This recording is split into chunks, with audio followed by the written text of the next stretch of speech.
Story 1. The Cumberland Gap Repeater. Marcus Webb had been working the night shift at the Cumberland Gap radio tower for 11 years.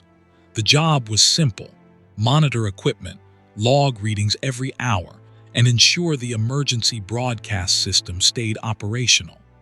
The tower sat on a remote ridge in eastern Kentucky, accessible only by a winding gravel road that took 40 minutes from the nearest town. Marcus preferred the isolation. At 53, he'd grown tired of people and their constant noise.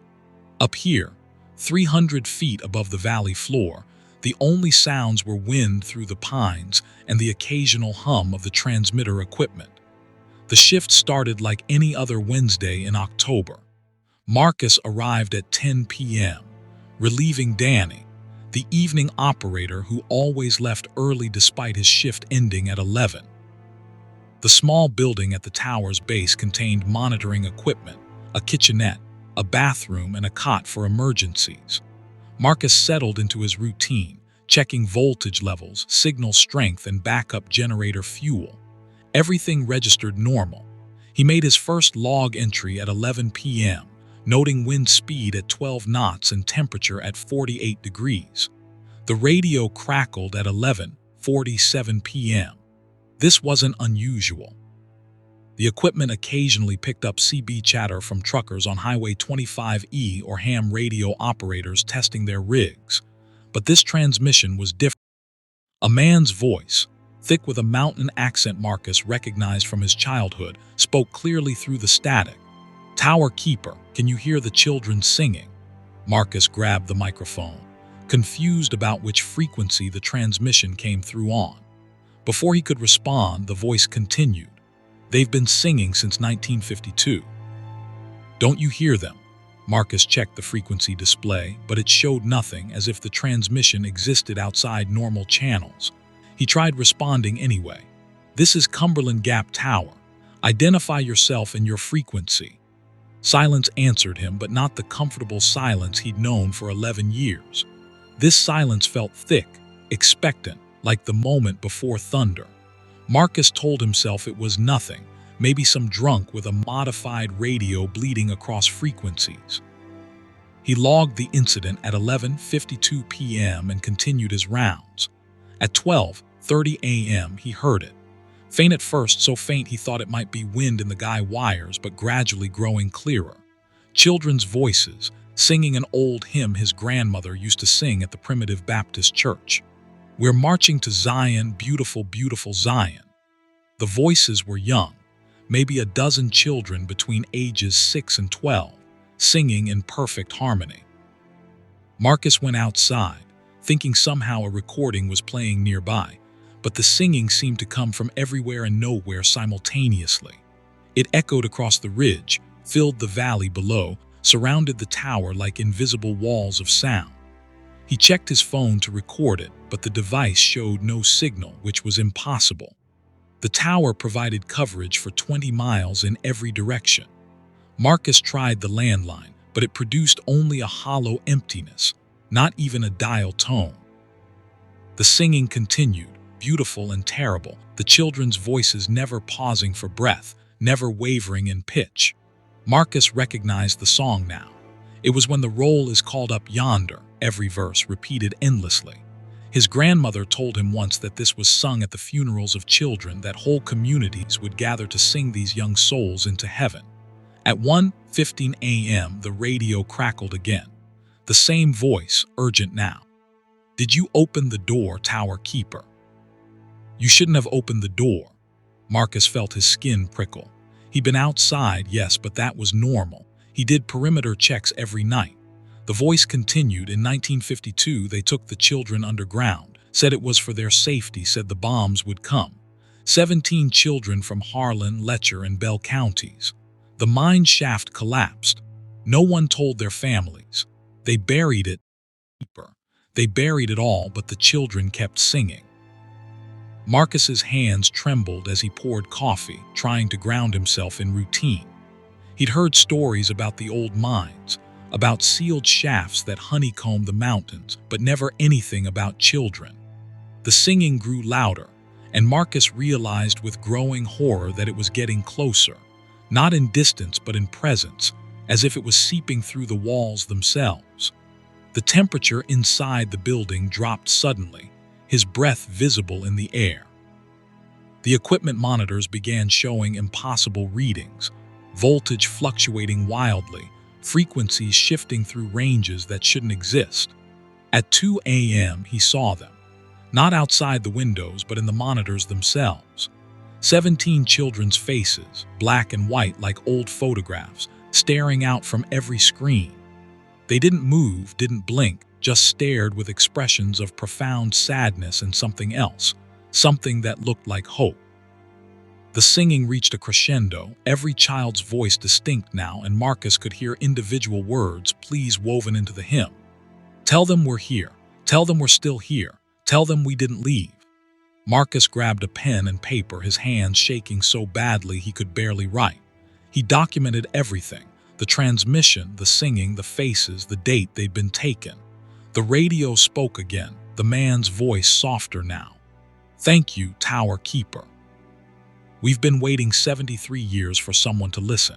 The company sealed the records. The families never knew, but you heard them. You wrote it down. That's all we needed. Someone to witness, someone to remember. The singing stopped at 2:47 a.m. The sudden silence was deafening.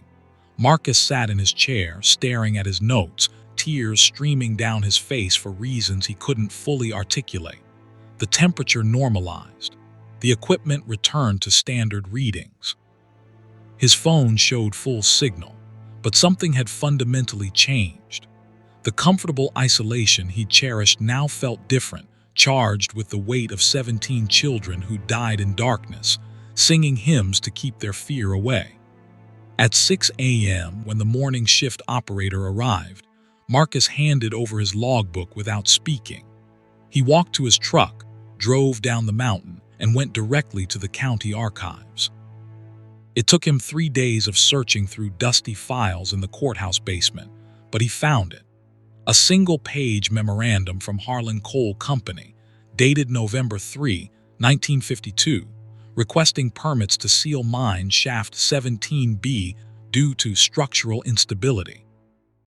Mention of the children who'd been sheltered there during a civil defense drill. No mention of the collapse that happened when the company demolished the entrance. Marcus compiled everything he'd found and sent copies to newspapers, historical societies, and the families whose names appeared in old census records. Some responded with gratitude, finally learning what happened to great aunts and uncles who'd simply vanished from family histories. Others called him crazy, insisted he'd fabricated the whole thing. Marcus didn't care. He'd done what the voice asked. He'd witnessed, he'd remembered, he'd told the truth. He requested a transfer to day shift, which management granted without question. They'd read his final night shift log, with its detailed account of the transmission and the singing, and decided it was better not to ask questions. Danny, the evening operator, mentioned that he'd sometimes heard singing too, but had convinced himself it was wind. Other tower keepers from years past, tracked down and interviewed, admitted similar experiences. All of them had ignored it, rationalized it away, or quit without explanation. Marcus never worked another night shift.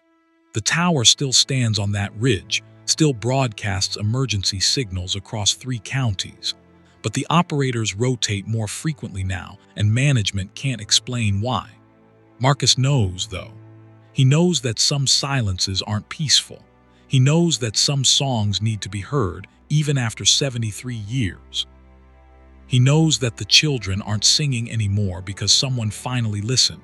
Someone finally told their story. Someone finally ended their vigil with the only thing they wanted: acknowledgement that they'd existed, that they'd mattered, that they'd died scared and alone but hadn't been forgotten. The silence that fell over Cumberland Gap that October morning wasn't absence. It was peace, finally earned, finally granted, finally real. Story 2. The third shift orderly. James Patterson took the job at Riverside Behavioral Hospital in McDowell County, West Virginia, because the pay was 40% higher for overnight shifts, and he needed the money. His daughter's medical bills from her premature birth had devastated his savings, and the third shift differential would let him catch up. The hospital had been built in 1959 on the site of a former tuberculosis sanatorium. Its sprawling brick complex nestled in a narrow valley between mountains that blocked cell phone signals and seemed to trap fog like cotton in a bottle. The orientation lasted 4 hours. James learned about confidentiality, de-escalation techniques, medication schedules, and emergency protocols. The training nurse, a tired woman named Carol with 30 years at the facility, walked him through the 3 main wings. The East Wing housed patients with severe depression and anxiety. The West Wing held those with schizophrenia and bipolar disorder. The North Wing, she explained while avoiding eye contact, was for long-term residents who'd been transferred from other facilities or committed by court order decades ago. His first night started at 11 p.m. James reported to the nurse's station where Carol handed him a radio, a flashlight, and a key ring with 27 keys color-coded by wing. His duties were straightforward: hourly rounds to check on patients, respond to any emergencies, ensure doors remained locked, and document everything in the shift log. The hospital held 63 patients, though only 42 beds were occupied.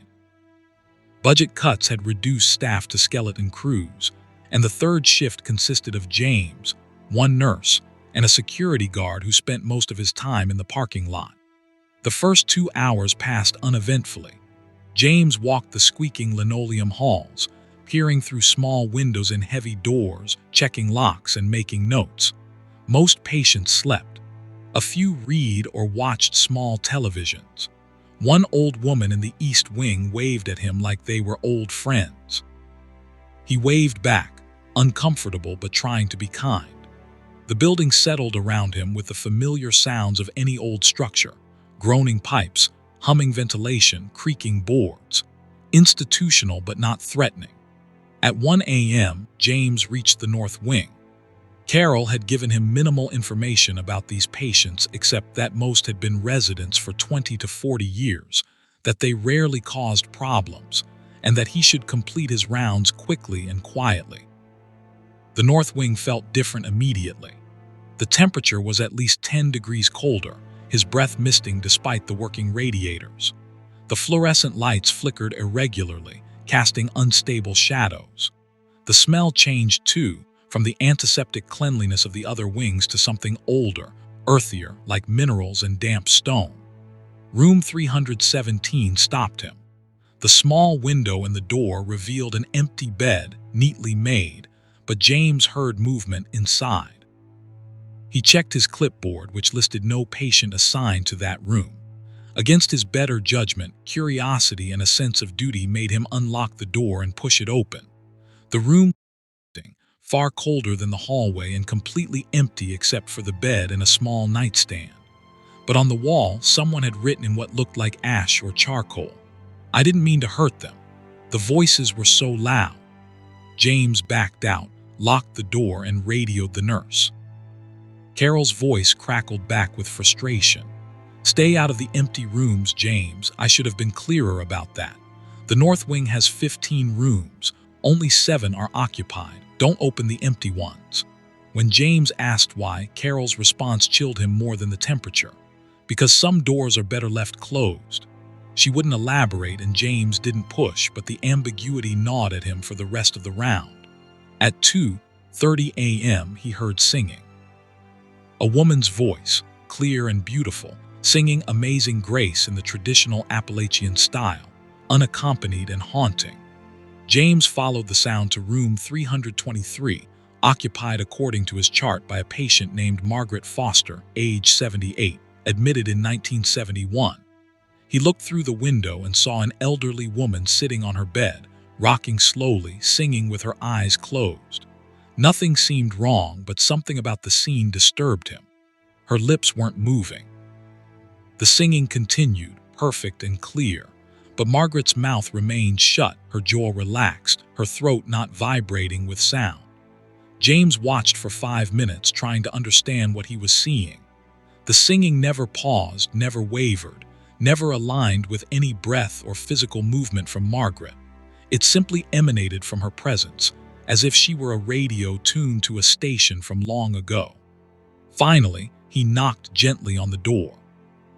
Margaret's eyes opened, and she looked directly at him with an expression of such profound sadness that James felt his chest tighten. The singing stopped immediately. Margaret spoke, her voice raw and unused. "Did you hear them? Did you hear my babies singing?" Before James could respond, Margaret lay back on her bed, turned to face the wall, and went silent. James checked his clipboard with trembling hands.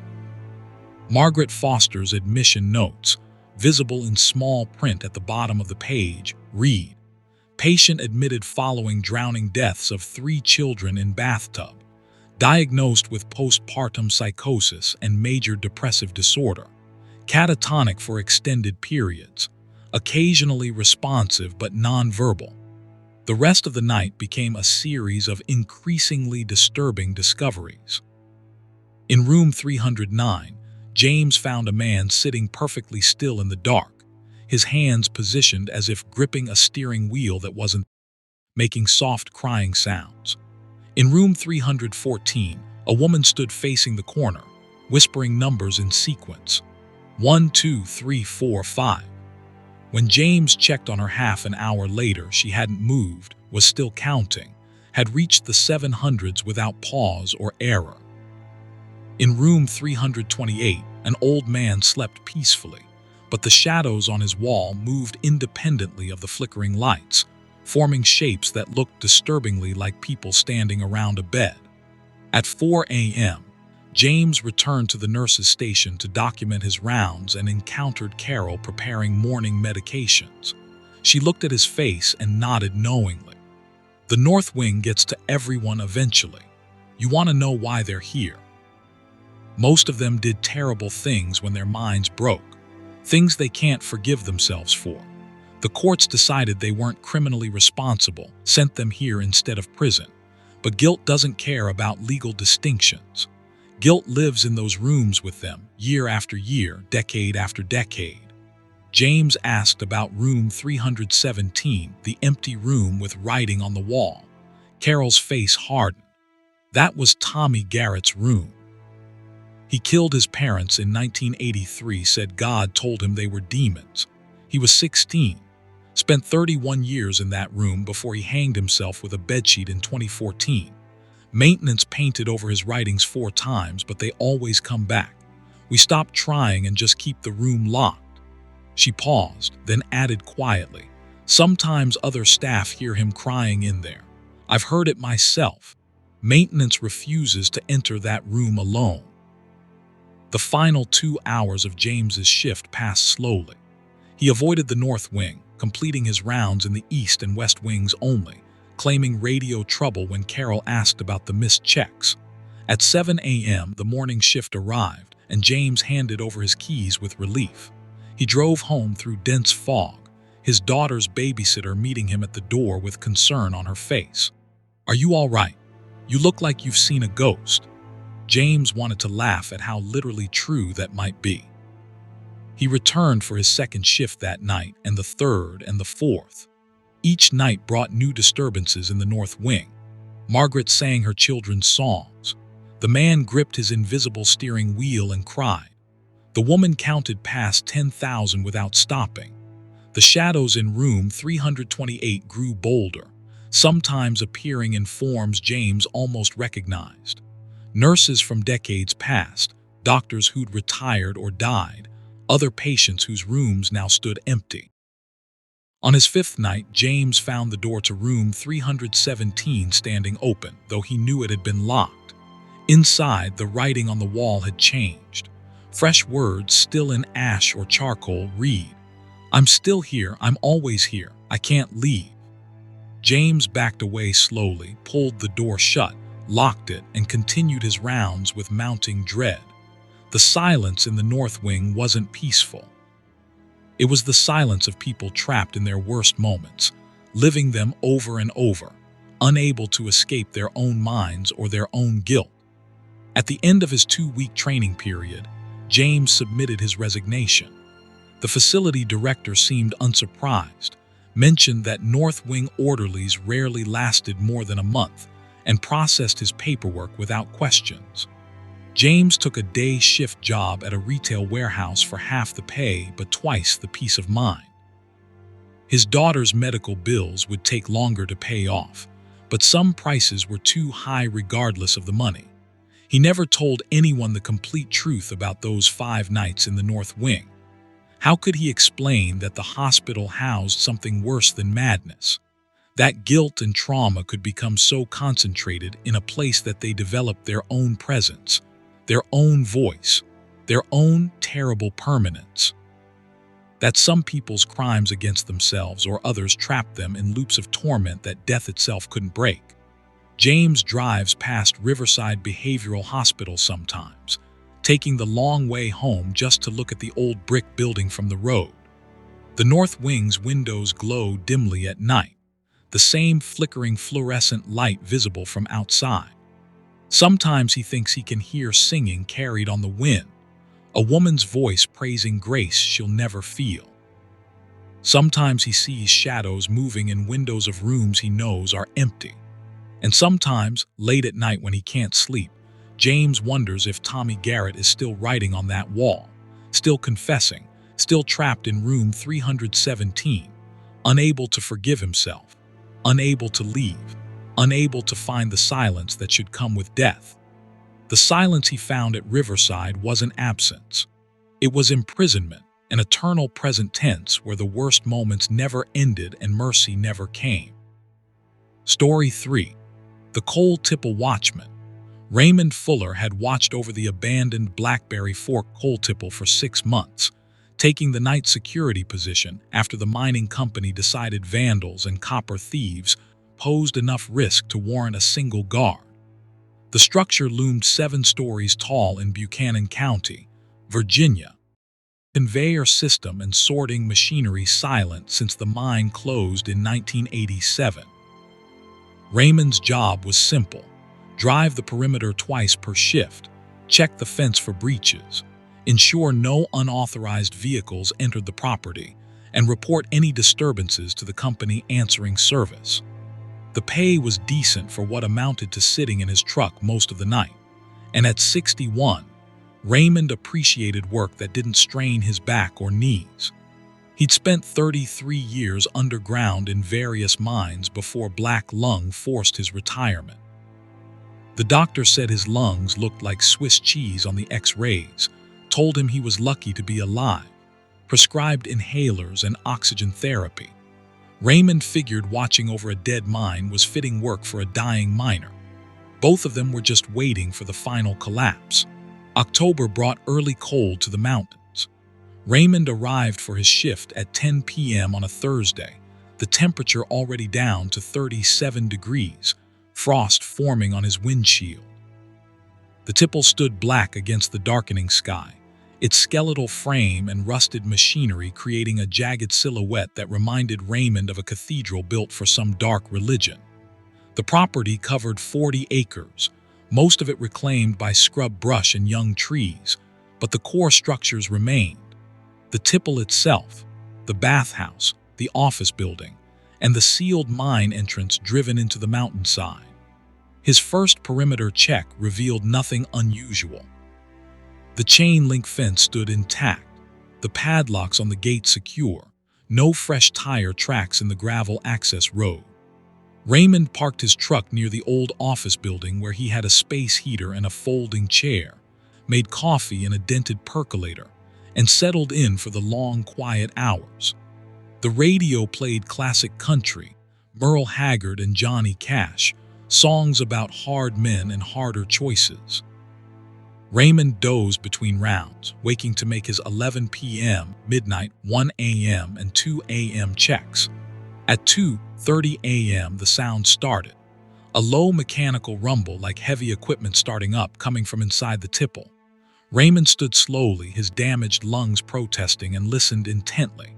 The sound grew louder, more distinct. Conveyor belts moving, sorting screens shaking, coal tumbling through chutes.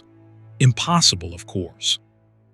The equipment had no power, had been stripped of anything valuable, stood frozen by rust and time. Yet the sounds continued, rhythmic and purposeful, the unmistakable noise of the tipple in full operation. Raymond grabbed his flashlight and approached the main structure, his heart hammering in his chest. The sounds were definitely coming from inside, echoing through the empty building, but when he reached the base of the access ladder, everything stopped. The silence that followed was absolute, as if the mountain itself was holding its breath. Raymond climbed the ladder anyway, knowing he should call the answering service, but too curious and too stubborn to retreat. He'd worked in mines his whole life, knew equipment sounds intimately, couldn't explain what he'd heard but needed to try. The sorting floor stood empty and still. Moonlight filtered through broken windows, illuminating dust-covered machinery, collapsed sections of conveyor belt, and piles of debris. Nothing had moved. Nothing could move. Yet Raymond smelled coal dust in the air, fresh and sharp, the way it smelled during active mining. He walked carefully across the floor, testing each step, his flashlight beam cutting through darkness that seemed thicker than it should be, almost tangible, pressing against him like deep water. At 3 a.m., he heard voices. Men talking, laughing, cursing in the casual way of workers comfortable with each other and their labor. The voices came from below, from the ground floor where miners used to gather before descending into the earth. Raymond found the interior stairwell and descended carefully, each step groaning under his weight. The voices grew clearer, distinct conversations overlapping. Someone complaining about a foreman, another describing a fishing trip, a third telling a dirty joke.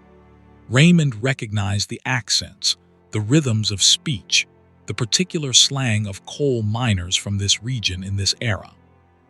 The ground floor was as empty as the sorting level. No people, no lights, no source for the voices, yet they continued all around him, three-dimensional and real. Raymond stood motionless, his flashlight beam shaking in his hand, and listened to men who should not exist discuss a shift that should have ended 38 years ago. Then a whistle blew, sharp and commanding, and the voices stopped abruptly. Footsteps echoed, boots on concrete, dozens of men moving toward the mine entrance. Raymond followed the sounds through the old bathhouse, past empty shower stalls and lockers hanging open, to the sealed mine entrance. Someone had removed the concrete barrier. The entrance gaped open, a perfect rectangle of absolute darkness driven into the mountain. The smell of coal and damp rock poured out like breath, and deep within, Raymond saw lights moving, carbide lamps bobbing in the darkness, descending into the earth. The footsteps continued, deeper, until silence returned. Raymond approached the entrance slowly, knowing this was impossible, knowing the seal had been intact on his 2 a.m. round, knowing that no crew had reopened it. He stood at the threshold, shining his flashlight into the shaft. The beam penetrated maybe 50 feet before being swallowed by darkness that no light could fully pierce. The rails remained, rusty but intact, disappearing into the mountain. On impulse, Raymond called out, "Who's down there?" His voice echoed strangely, the acoustics wrong, as if the tunnel was much larger than it should be. For a moment, nothing. Then, from deep in the mountain, a response. "We're all down here, Ray. We've been waiting for you." The voice belonged to Curtis Thacker, Raymond's cousin, who died in a roof collapse in this mine in 1984. Raymond recognized it instantly, the distinctive rasp from years of smoking unfiltered Camels, the slight lisp from a childhood injury. Raymond stepped back from the entrance, his damaged lungs wheezing, his mind refusing to accept what his ears knew was true. More voices called out from the darkness, names Raymond remembered, men he'd worked with, men who died in various accidents over the decades. Billy Patterson crushed by machinery in '79, Marcus Webb killed by methane explosion in '81, James Bentley dead of black lung in '83. They called to him, friendly and familiar, inviting him to join them, saying the shift wasn't over, saying there was still work to do, saying they'd missed him. Raymond backed away from the entrance, nearly falling over debris, his heart racing so fast he thought it might burst. He ran, staggering and wheezing, back through the bathhouse, across the ground floor, up the groaning stairs, and out of the tipple. He didn't stop until he reached his truck, where he sat shaking, using his inhaler 3 times in rapid succession, trying to force air into lungs that felt like they were filled with concrete. At 4 a.m., he drove back to the mine entrance, needing to confirm what he'd seen. The concrete seal was intact, solid and weathered, covered in graffiti and rust stains, exactly as it had been for years. No opening existed. Raymond touched the concrete, pressed his hands against it, felt its absolute solidity. He checked the ground for tracks, found nothing. He examined the structure for signs of tampering, discovered none. The mine was sealed, had been sealed, would remain sealed. Yet Raymond knew what he'd seen, what he'd heard, who had called to him from darkness that went down and never ended. The shift passed in his truck, engine running, heater blasting, doors locked. Raymond watched the tipple against the pre-dawn sky and understood something he'd been avoiding since his black lung diagnosis. The mountain never let go of its miners. Death ended the labor, but not the connection. All those men who'd spent their lives underground, breathing coal dust, crawling through narrow passages, extracting wealth they'd never share, remained somehow bound to the work, trapped in the mines that had defined them, continuing shifts that had no end. At 6 a.m., Raymond called the answering service and quit. He didn't explain, just said he was done, effective immediately, wouldn't be returning. The company sent his final check by mail and hired a replacement within a week. Raymond heard later that the new guard lasted 3 nights before quitting without notice. The position went through 5 more watchmen in 2 months before the mining company gave up and just installed cameras, which captured nothing unusual but somehow never worked properly. The footage always corrupted, the feeds always failing at the same time. 2:30 a.m., when the equipment started running, when the voices began, when the mine entrance opened to receive men who should have been at rest. Raymond never went back to Blackberry Fork. He avoided that road entirely, taking routes that added 20 miles to any journey just to stay away from the tipple. His black lung worsened steadily, each month bringing new limitations, new oxygen requirements, new reminders that his body was slowly turning to stone from the inside out. The doctor said he had maybe 2 years left, maybe less, that his lungs were too damaged for transplant consideration, that he should make arrangements and enjoy what time remained. On bad nights, when sleep wouldn't come and breathing was especially difficult, Raymond thought about the voices calling from the mine. They said they were waiting for him. They'd invited him to join the shift. Part of him understood that the invitation was standing, that eventually he'd accept, that some connections went deeper than life and death. The mountain had claimed most of his lungs already. Eventually, it would claim the rest, would pull him down into darkness where his cousin and his friends continued their endless labor, where the whistle blew and the shifts changed but nothing really ended. The silence that fell over Blackberry Fork when Raymond left wasn't peaceful. It was expectant, patient, sir. The mine knew what every miner eventually learned. You could leave the mountain, but the mountain never left you. And sooner or later, one way or another, you came back down into the dark where you belonged. Story 4. The Forestry Station Ranger. Claire Donovan transferred to the Monongahela National Forest Fire Watch Station in Randolph County, West Virginia, seeking solitude after her divorce finalized. The Forest Service needed someone willing to work the isolated North Sector Tower, 12 miles from the nearest paved road, accessible only by 4-wheel drive, with no electricity except solar panels and a backup generator.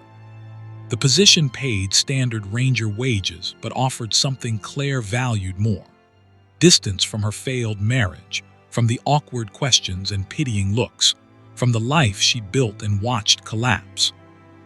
The station consisted of a 70-foot observation tower with a small cabin at its base containing a cot, a propane stove, a radio, and reference materials for identifying smoke and coordinating with dispatch.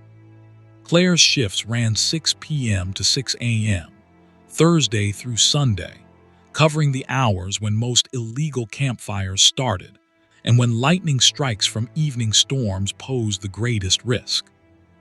The job required constant vigilance, scanning the forest canopy for any sign of smoke, maintaining detailed logs, and remaining ready to coordinate firefighting efforts if necessary. Her first month passed uneventfully. Claire climbed the tower at dusk, spent the night scanning the darkening forest with binoculars, made radio checks every 2 hours, and documented her observations in the logbook. The forest at night was beautiful in ways she hadn't anticipated. Moonlight turning the canopy silver, the Milky Way so bright it cast shadows, the sounds of nocturnal animals going about their business. She felt herself beginning to heal in the silence, the constant noise in her head gradually quieting to match the peace of the mountains. On her 5th weekend in November, the first snow began falling. Not unusual for this elevation and season, but heavier than forecast, wet flakes accumulating quickly, covering the forest in white that reflected what little light existed.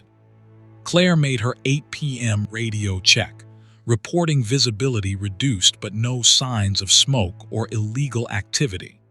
Dispatch acknowledged, reminded her to monitor the generator fuel level, and signed off. Claire returned to scanning the forest, the snow beautiful and hypnotic, falling in perfect vertical without wind to disturb it. At 9:30 p.m. she saw the light.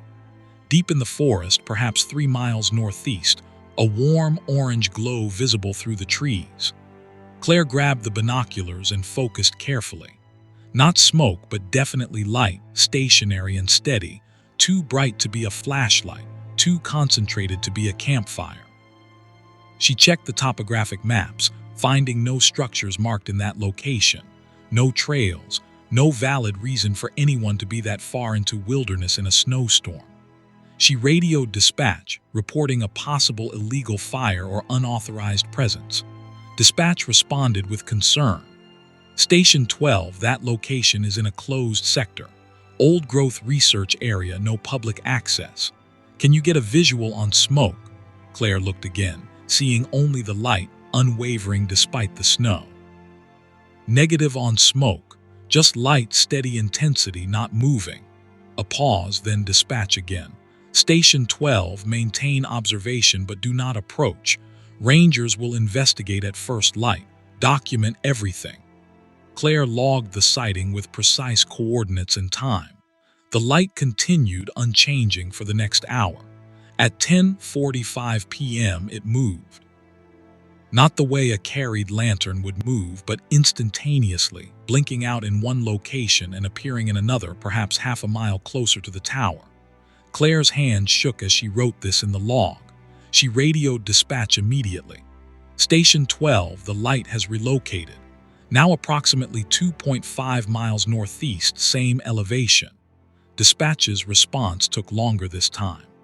Station 12, confirm you said the light relocated. Claire confirmed. Another pause then. Station 12, stay in the tower. Keep visual contact. Rangers are being dispatched now. The light moved again at 11:20 p.m., again instantaneously, appearing another half-mile closer. Then again at 11:55 p.m. A pattern emerged. Every 35 minutes, the light jumped closer, always maintaining the same brightness, always appearing without any transition or movement between positions. Claire calculated that at this rate the light would reach the tower around 2 a.m. She told herself this was ridiculous, that lights didn't behave this way, that there had to be a rational explanation involving multiple people with lanterns coordinating their movements for some unknown reason. At 12:30 a.m., the radio crackled with heavy static, then a voice. "Tower, can you see us?" Claire grabbed the microphone. "This is 12. Identify yourself and your location." The voice came again, male, aged, speaking with an accent that sounded old-fashioned, words pronounced in ways Claire associated with early 20th century recordings. "We're coming to the tower, miss. We've been lost so long. Is it still standing? Is the tower still there?" Claire checked the frequency, confirmed she was on the emergency channel, and responded carefully. "This is Ranger Donovan at Station 12. If you need assistance, maintain your current position. Rangers are en route. Do not attempt to reach the tower in these conditions." Silence answered her, the kind of silence that felt deliberate, as if someone was choosing not to respond rather than unable to hear. Claire looked through the binoculars at the light, which remained stationary, and noticed something new. Shadows moving around it, human-shaped, 3 or 4 figures standing in a circle. The light moved again at 1:05 p.m., now less than a mile away, close enough for Claire to see details through the binoculars. The light came from a lantern, old-fashioned, the kind that burned kerosene or oil. 4 men stood around it, wearing clothes from another era, heavy wool coats, wide-brimmed hats, boots that laced to the knees. They stood perfectly still, facing the tower, not appearing to speak or move, just waiting. Claire documented this in the log with shaking hands, wondering if she was hallucinating, if the isolation and the divorce had broken something in her mind. At 1:30 a.m., her radio came alive with multiple voices overlapping, all men, all speaking urgently. "The fire came so fast. We couldn't outrun it. The tower, we tried to reach the tower. It took everything, the whole forest, the whole world. Are we too late? Is the tower still standing?" Claire didn't respond, couldn't respond, just listened to the chorus of desperate voices asking questions that made no sense. She searched the station's filing cabinet with trembling hands, finding old reports dating back decades. In a folder from 1936, she discovered what she was looking for: a report on a massive forest fire that burned 17,000 acres in this sector. 4 fire watchers died attempting to reach a central observation tower for safety. The fire moved too fast, driven by severe drought and high winds. The tower survived, but the men were overtaken less than a mile from safety. Their bodies were found in a cluster, as if they'd stayed together until the end. The report listed their names: Robert Kellam, Marcus Thorne, Daniel Webb, Joseph Carr. Claire returned to observation, horrified understanding. The light moved again at 1:40 a.m., now only a quarter mile away, the men visible in clear detail. They looked confused, lost, walking through snow that fell in a forest that had regrown since their deaths 89 years ago. They kept looking toward the tower as if it was their salvation, their destination, the safety they died trying to reach. Claire realized they were trapped in their last moments, repeating their doomed journey toward a safety they would never achieve. At 2:15 a.m., the light reached the base of the tower. Claire looked down from the observation deck and saw them clearly. 4 men in 1930s fire watch gear, standing in the snow, looking up at her with expressions of such profound relief that she felt tears streaming down her face. The man in front, whom Claire guessed was Robert Kellam, spoke, his voice coming through the radio and also drifting up through the cold air. "The tower. We made it. We're safe now." Claire didn't know what to say. These men were dead, had been dead for longer than she'd been alive, yet they stood below her believing they'd reached safety, believing their desperate flight had succeeded. She made a decision that surprised her, speaking into the radio with as much warmth as she could manage. "You made it. You're safe now. The fire didn't reach the tower. You saved yourselves. You can rest now." The 4 men looked at each other, then back up at the tower. Their expressions changed, confusion giving way to understanding, then to something that looked like peace. The lantern light began to dim, gradually fading, and the men faded with it, becoming translucent, then transparent, then gone. The snow fell through the space where they'd stood. The forest was empty again, just trees and darkness and winter cold.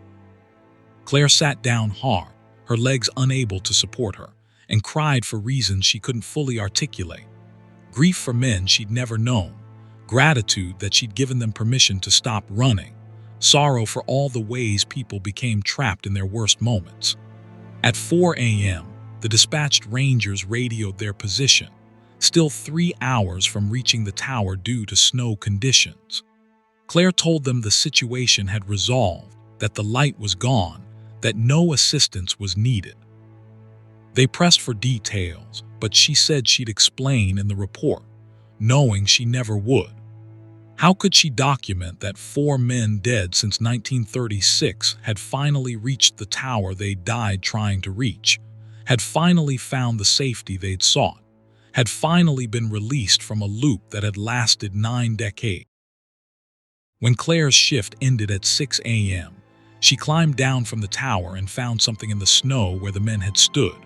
4 old brass buttons, the kind used on Forest Service uniforms in the 1930s, tarnished but unmistakable. She collected them carefully, took them to the small museum at the Ranger headquarters, and donated them anonymously with a note. Found near Station 12, believed to be from the 1936 fire watches. The museum displayed them in a case honoring the 4 men who died in that fire, never knowing how recently those buttons had been worn. Claire continued working at Station 12 for 2 more years. She never saw the light again, never heard the voices on the radio, never encountered anything unexplainable. The forest returned to its peaceful silence, the kind of silence that healed rather than haunted. Other rangers asked if she ever experienced anything strange up there, having heard rumors about lights and voices from previous tower operators. Claire always said no, that it was just quiet, just forest, just the normal sounds of wilderness at night. She kept the truth to herself, understanding that some experiences existed outside the possibility of shared language. She witnessed 4 men finally complete a journey cut short by fire and death. She'd helped them find the permission to stop running, to accept that they'd done everything they could, that reaching the tower in spirit was enough. The silence that fell over that section of Monongahela after they disappeared wasn't empty. It was complete, a story finally finished, a desperate flight finally ended, a safety finally earned even if it came 89 years too late. Story 5. The Overnight Custodian. Victor Hayes mopped the floors at Hazard Community Hospital in Perry County, Kentucky, 5 nights a week, 11 p.m. to 7 a.m. The job suited him fine. At 47, after 20 years in the coal mines, he appreciated work above ground that didn't threaten his lungs or his life. The pay was modest but steady. The hours allowed him to avoid people, and the work itself was simple. Clean patient rooms when they discharged, maintain the halls and common areas, respond to spills or messes, and keep the building ready for the next day's operations. The hospital had been built in 1964, a 3-story brick building that served 5 counties in the region. Budget cuts had reduced staff significantly, leaving Victor alone on most nights except for the room crew and 1 or 2 nurses covering the patient floors. He'd learned the building's geography quickly. First floor held emergency, registration, and administration. Second floor contained medical and surgical units. Third floor housed obstetrics, pediatrics, and a small psychiatric ward that rarely held more than 2 or 3 patients. November brought his 7th month at the hospital. Victor had settled into comfortable routines, starting on the 3rd floor and working his way down, timing his rounds to avoid interfering with nursing care, taking his lunch break in the empty cafeteria at 3 a.m. The building at night had its own rhythm, the hum of machinery, the beep of monitors, occasional overhead pages for emergency room staff, the quiet sounds of healing or dying happening behind closed doors. Victor found it peaceful, meaningful work that helped people even if they never knew his name or face. The strangeness began on a Wednesday night in mid-November. Victor was mopping the third-floor hallway when he heard a child crying. Not unusual in the pediatric wing, except that the census board showed no pediatric patients currently admitted. Victor followed the sound to room 317, a single-patient room at the end of the hall, and found the door partially open despite his knowledge that he'd already cleaned this room earlier and left it secured. The crying came from inside, heartbreaking sobs of a young child in distress. Victor pushed the door fully open and turned on the light. The room was empty, bed stripped down to the mattress, no equipment, no patient. But the crying continued, so real and close that Victor felt he should be able to see the child producing these sounds. He searched the room thoroughly, checked the bathroom, looked under the bed, found nothing. The crying stopped abruptly when he looked behind the visitor chair in the corner. Just stopped, as if someone had flipped a switch, leaving a silence that felt wrong and expectant. He reported the incident to the nursing supervisor, a practical woman named Bate who'd worked at the hospital for 23 years. She nodded without surprise. Room 317, that happens sometimes. Usually in November, just ignore it. The room's clean, that's what matters. When Victor pressed for more information, Bate sighed. A child died in that room 17 years ago. Leukemia, 5 years old. She died the week before Thanksgiving. Sometimes people hear her, especially this time of year. It's sad, but she's not bothering anyone. Just let her be. Victor continued his rounds unsettled, but telling himself that old buildings made strange sounds, that grief and memory could play tricks on people's minds, that there was probably a rational explanation involving acoustics and pipes. At 1:30 a.m., while cleaning the second-floor nurse's station, he heard singing. A woman's voice, older, singing softly and tenderly in the traditional slow style favored by Appalachian churches. The voice came from the medicine preparation room, a small space where nurses measured and prepared medications. Victor found the room empty but couldn't shake the certainty that someone had just been there. The singing continued for perhaps 30 seconds, then faded away gradually, as if the singer was walking away down a hall that didn't exist. Victor checked with the floor nurse, who said she'd heard nothing but looked uncomfortable when Victor described the song. That was Mrs. Palmer's favorite hymn, the nurse said quietly. She was a nurse here for 30 years, died last spring. Cancer.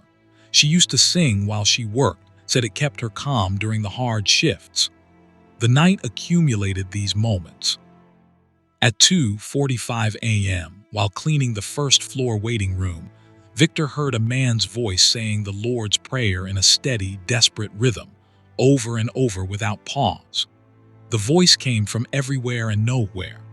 At 3:30 a.m. in the empty surgical wing, Victor heard the distinct sounds of an operation in progress. Equipment beeping, people giving medical instructions, someone calling for more suction. At 4:15 a.m. in the third-floor psychiatric ward, Victor heard a woman screaming that the walls were closing in, that she couldn't breathe. "Please help me, please, someone help me." Each time, Victor found empty rooms, vacant spaces, no physical source for the sounds. Each time when he reported to nursing staff, they nodded with uncomfortable recognition. The man praying had been a patient who died during surgery 3 years ago, religious and terrified. The operation sounds came from trauma resuscitations that happened regularly, echoes somehow preserved in the building itself. The screaming woman had been a psychiatric patient who died during a severe panic attack in 2008, her fear somehow imprinted on the space she'd occupied. At 5 a.m., exhausted and shaken, Victor sat in the empty cafeteria trying to process what he'd experienced. Bate found him there during her rounds. She sat across from him with 2 cups of coffee and spoke quietly. "The hospital has been here 60 years. People have died in this building. Some peacefully, some in pain, some terrified, some relieved. All that emotion, all that fear and grief and love, it doesn't just disappear, it stays. The building remembers. We who work here learn to live with it." Victor asked why no one had warned him. Bates shrugged. "Would you have believed us? Would you have taken the job? Most people have to experience it themselves. The ones who can handle it stay. The others quit within a month. We've had 17 custodians in 3 years. You made it 7 months, so I figured you were okay, but I guess tonight was particularly active." She paused, then added, "It's not malicious. The sounds, the presences, whatever you want to call them, they're not trying to hurt anyone. They're just memories. The building holds them, plays them back sometimes. You can choose to be afraid, or you can choose to see them as part of the place, part of what makes this building what it is. A space where life and death meet, where people suffer and heal, where everything is amplified and preserved." Victor finished his shift in a daze. The sounds continued. A baby crying on the maternity ward, an elderly person calling for someone named Martha, the distinctive rattling breath of someone in the final stages of dying. Victor cleaned around these sounds, accepting them as part of the environment, ghosts in the machine of healing and loss. By 7 a.m., when the day shift arrived and the building came alive with normal activity, the strange sounds had faded, replaced by the ordinary noise of a functioning hospital.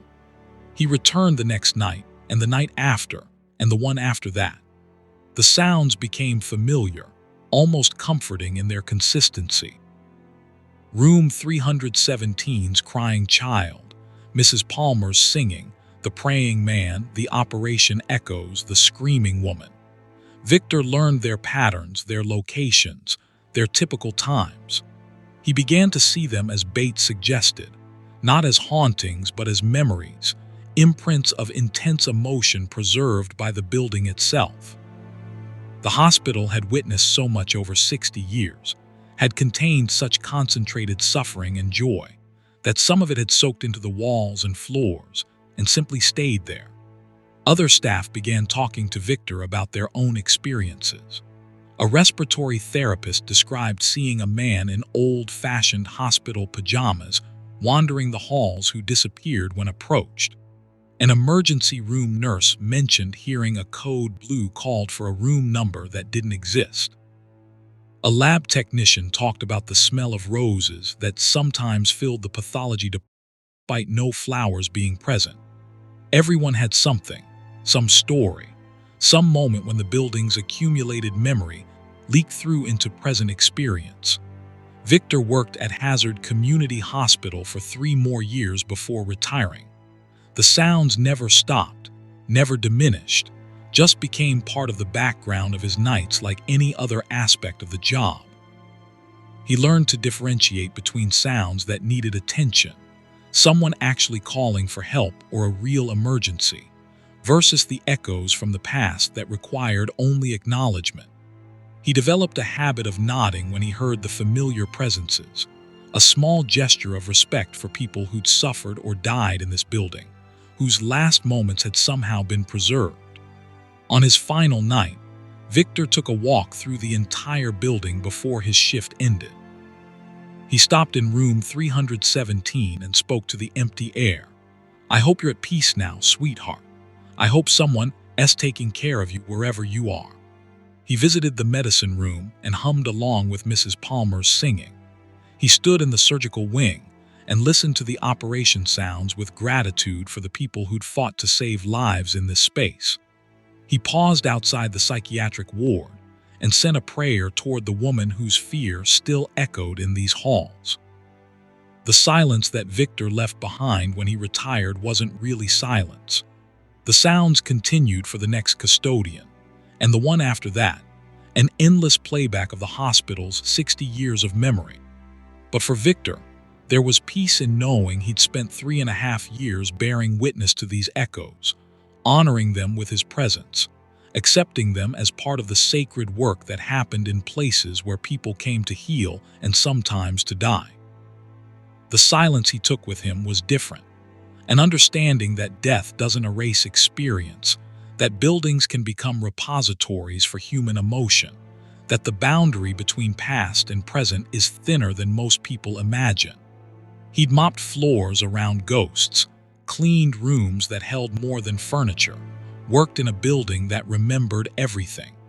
And in doing so, he'd participated in something larger than just custodial work. He'd been a witness, a guardian, a silent acknowledgement that every person who died in that hospital mattered, that their last moments weren't forgotten, that the building itself had become their monument. Story 6. The Cable Splicer. Dennis Lawson worked for Cumberland Valley Communications, maintaining underground cable infrastructure in coal country throughout eastern Kentucky and southwestern Virginia. The job required him to work overnight when customer usage dropped to minimal levels, allowing him to trace problems, splice damaged lines, and upgrade systems without disrupting service. At 51, Dennis had spent 30 years doing this work, climbing down into cable vaults and tunnels that networked beneath cities and towns, spaces most people never knew existed. The Pineville Vault system was among the oldest in his territory, installed in 1957, when the town received its first modern telephone infrastructure.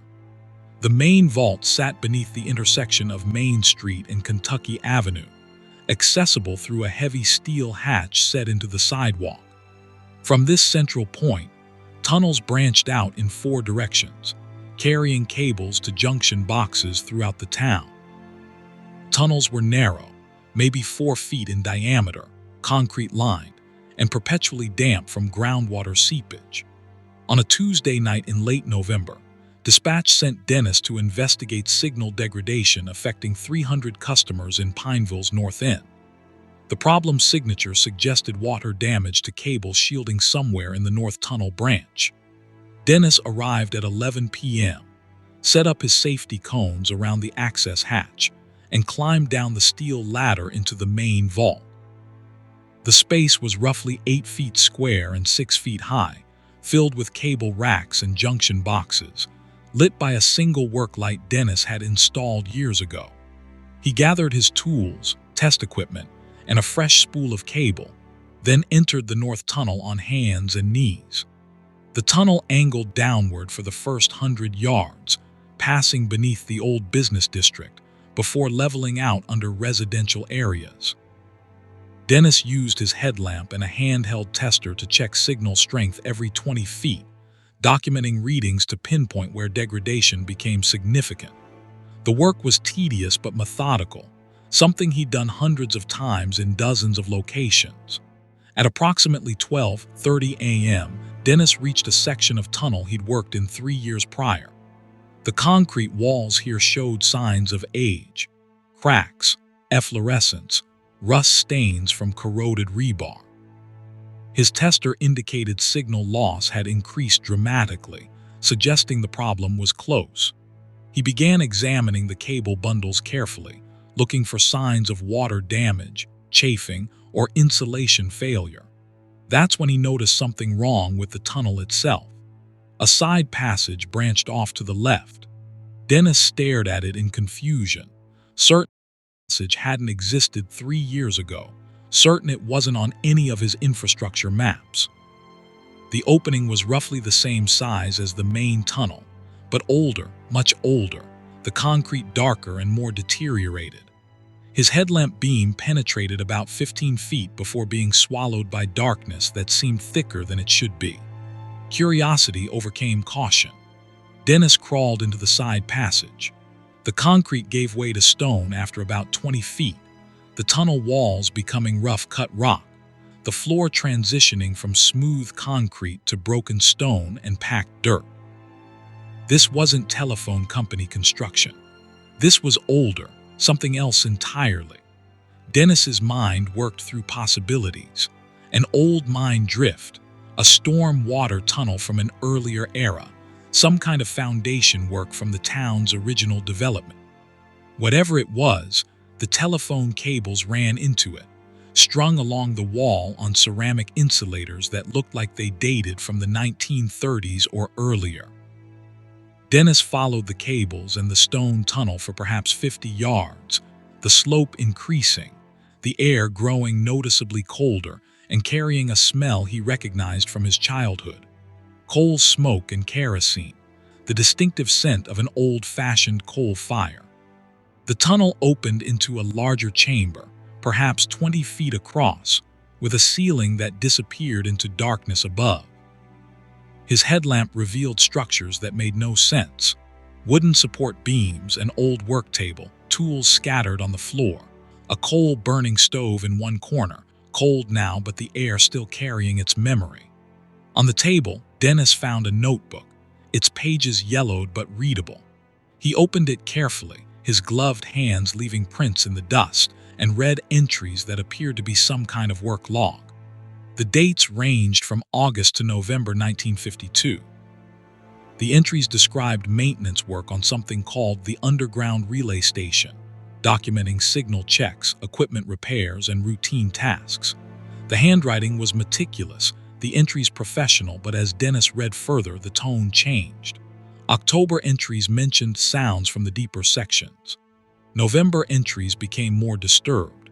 The sounds continue every night now, like voices but not quite, like someone calling from very far away or very deep down. Johnson refuses to come down anymore, says the place is wrong, says the mountain is hollow and something lives in the hollow spaces. The final entry, dated November 23, 1952, was brief. I hear them clearly now, calling my name.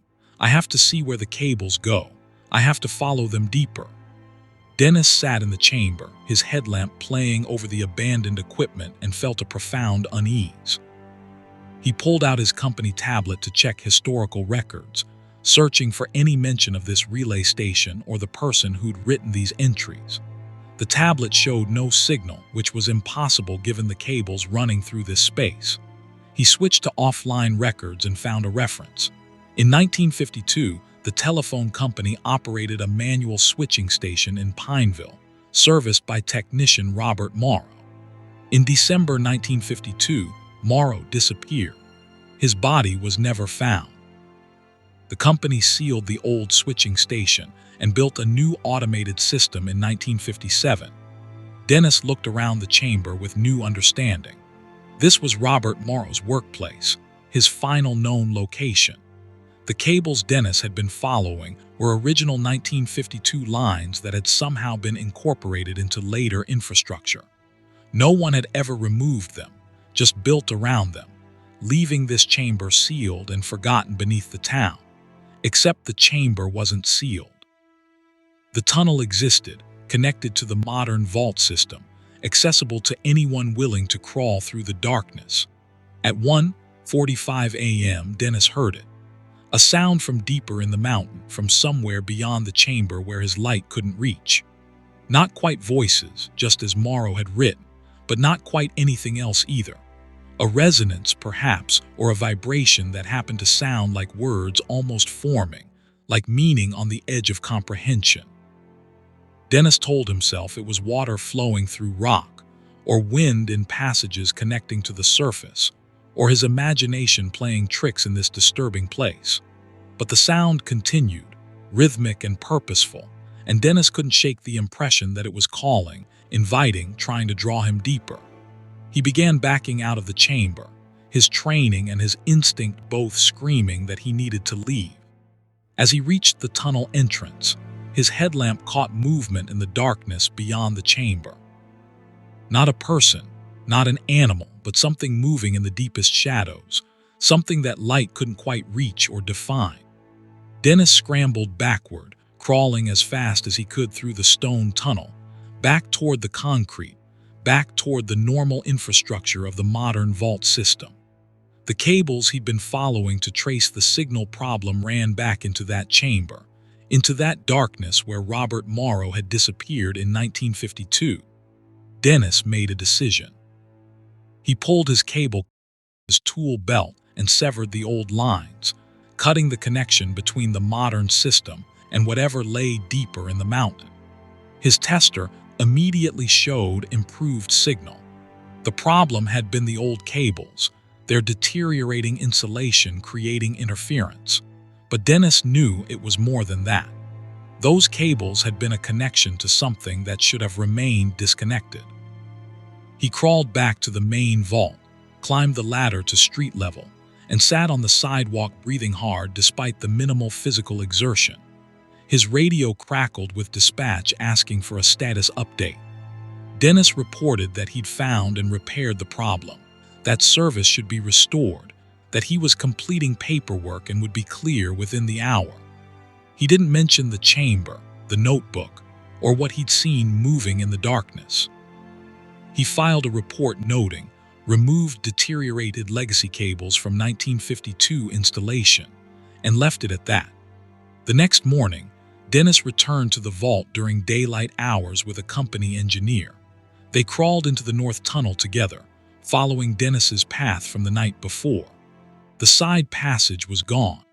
The tunnel wall showed no sign of ever having an opening, just old concrete and mineral deposits.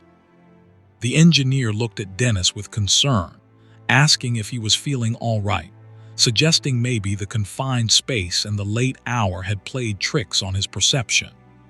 Dennis agreed, said he must have been confused, said it didn't matter since the problem was fixed. But Dennis kept the coordinates.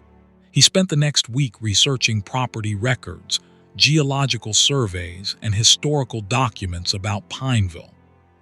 He found references to extensive coal mining under the town in the 1920s and 1930s, to sealed mine entries, to tunnels that connected to natural cave systems deeper in the mountain. He found Robert Morrow's death certificate, or rather the declaration of presumed death issued in 1954 when he'd been missing for 2 years.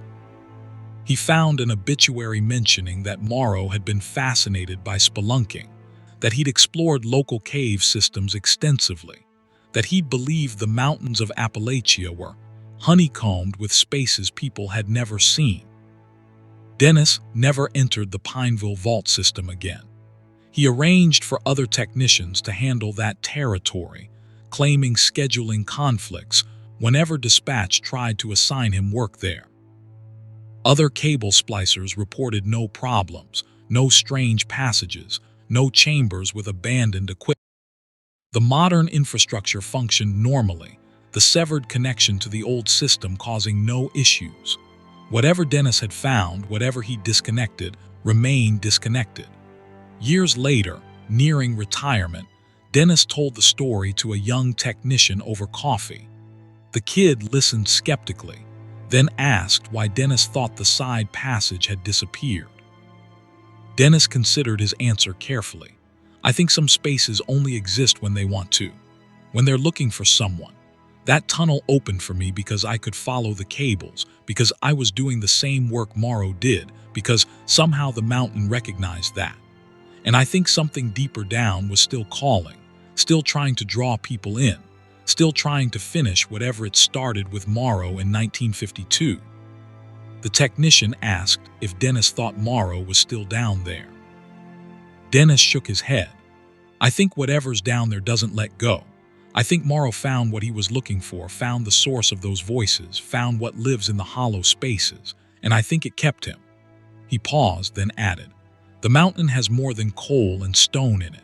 It has spaces, old spaces, deep spaces, spaces that connect to something we're not meant to find.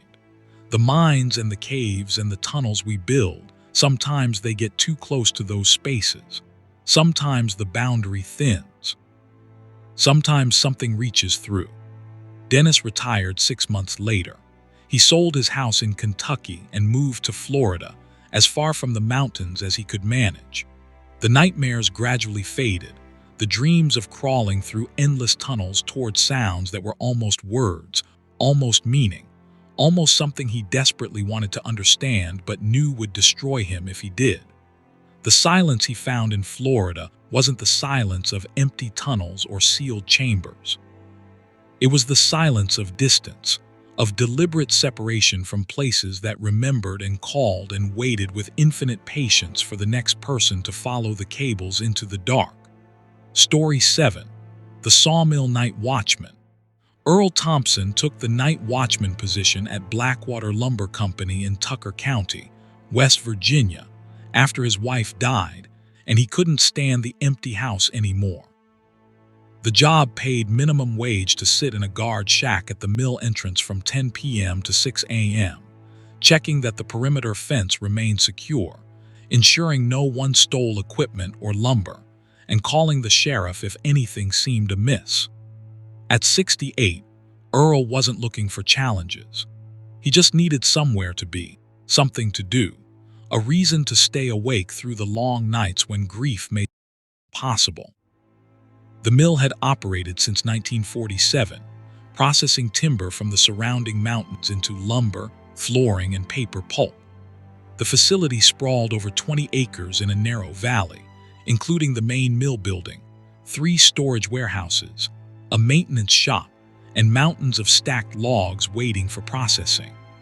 A single-track railroad spur served the mill, bringing equipment and hauling finished products to the main line 5 miles away.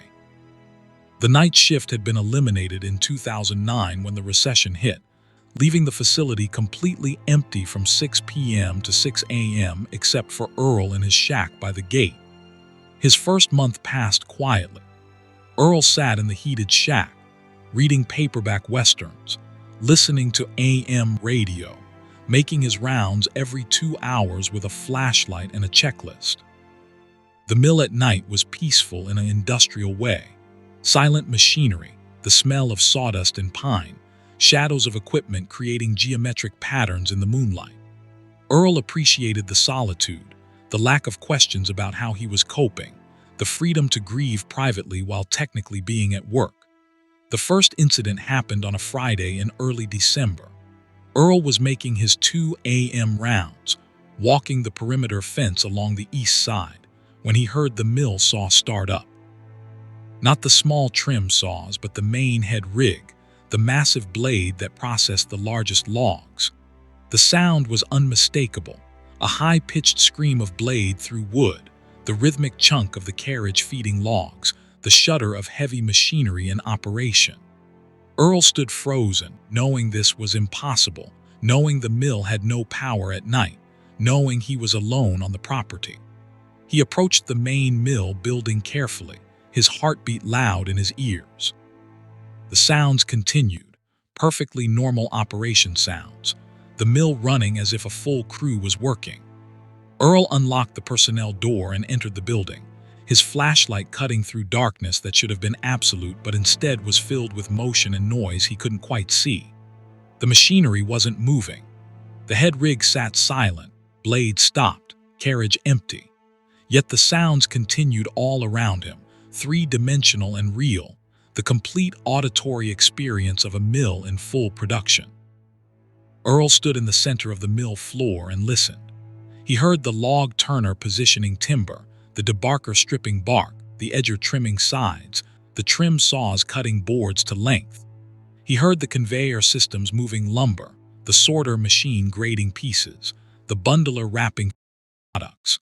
He heard men shouting instructions over the noise, the normal communication of a mill crew coordinating complex work.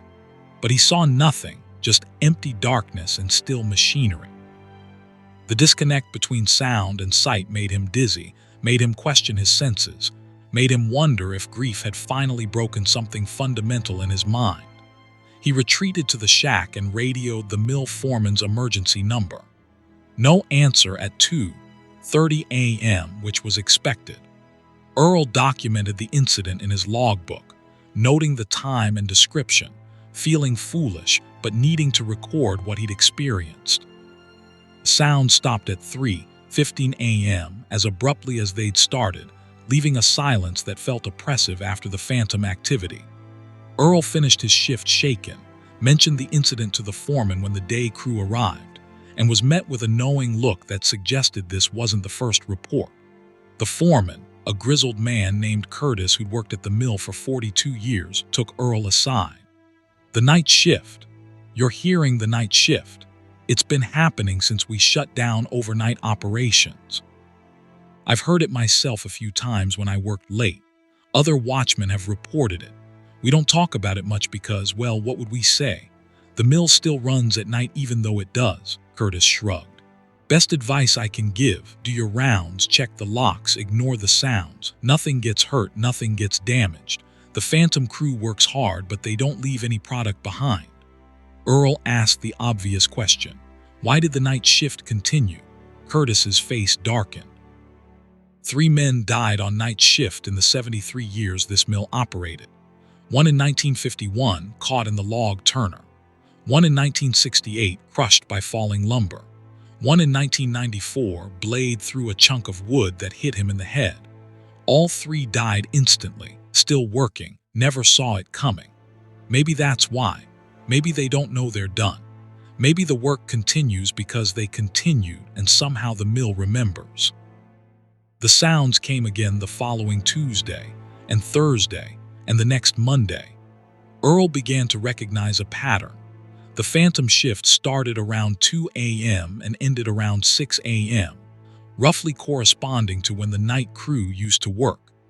He learned to differentiate the sounds, identifying specific machines, tracking the progress of logs through the mill from raw timber to finished lumber. The sounds were so consistent, so detailed, that Earl began imagining he could map the Phantom production, calculate how much lumber the ghost crew was processing. On his 6th week, Earl decided to investigate more thoroughly. When the sound started at 2 a.m., he entered the mill building and walked directly to the main control panel.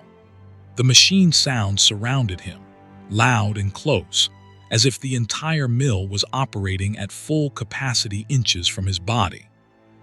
Earl reached out in the darkness and felt the head rig. The metal was warm, not hot like it would be after hours of operation, but noticeably warmer than the ambient temperature. He touched the main blade, definitely warm, and when he examined his fingers with his flashlight, they showed traces of sawdust. Earl moved through the mill floor touching equipment. Everything showed the same signs: warmth, sawdust, the subtle evidence of recent operation. Yet nothing was moving, nothing was running, no visible work was being done. Earl understood then that this wasn't just sound. Something was actually happening, some process that existed outside normal perception, a continuation of work that transcended the boundary between operating and shut down, between present and past, between living crew and dead workers. He returned to this investigation every night the sounds occurred, documenting temperatures, collecting sawdust samples, noting which equipment showed signs of Phantom use. The evidence accumulated. The mill was genuinely processing lumber at night, but invisibly, the product appearing nowhere, the work consuming no power and creating no actual boards. Earl developed a theory he shared with no one. The 3 dead workers continued their shifts, and the mill itself, after 73 years of operation, had developed a kind of momentum, a habit so ingrained it continued even when consciously stopped. In January, Earl had his most disturbing experience. At 3:30 a.m., while the Phantom shift operated around him, Earl heard a voice clearly through the general noise. "Thompson, watch the carriage, it's drifting left." Earl spun around, his flashlight beam cutting through the darkness, seeing nothing.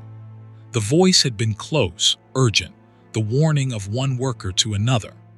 Earl checked the main carriage, which sat motionless on its rails, and realized with cold certainty that in the Phantom operation, the carriage was indeed drifting, was going to cause a problem, and one of the dead workers had warned him to move.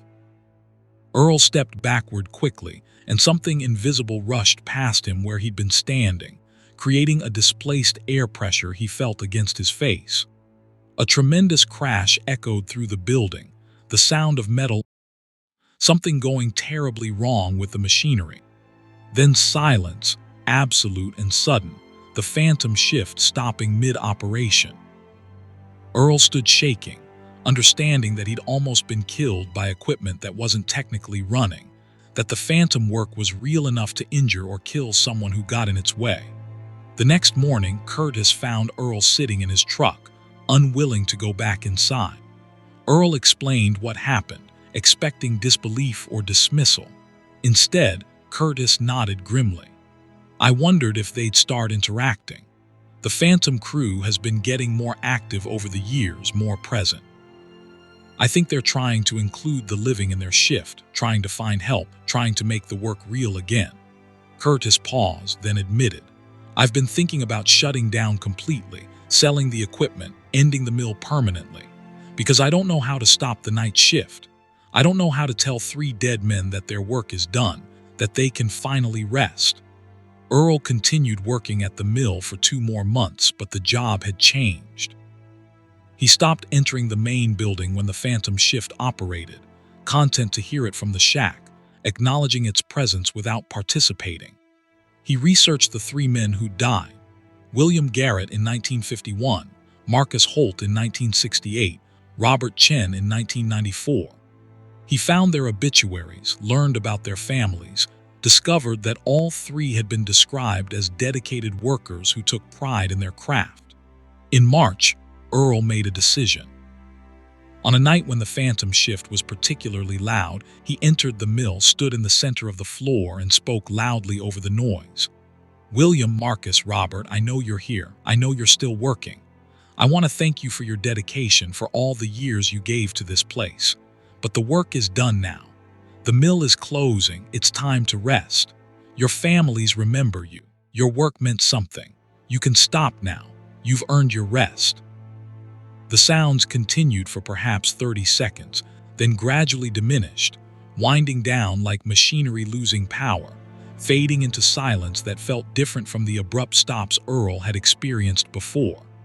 This silence felt complete, final, earned.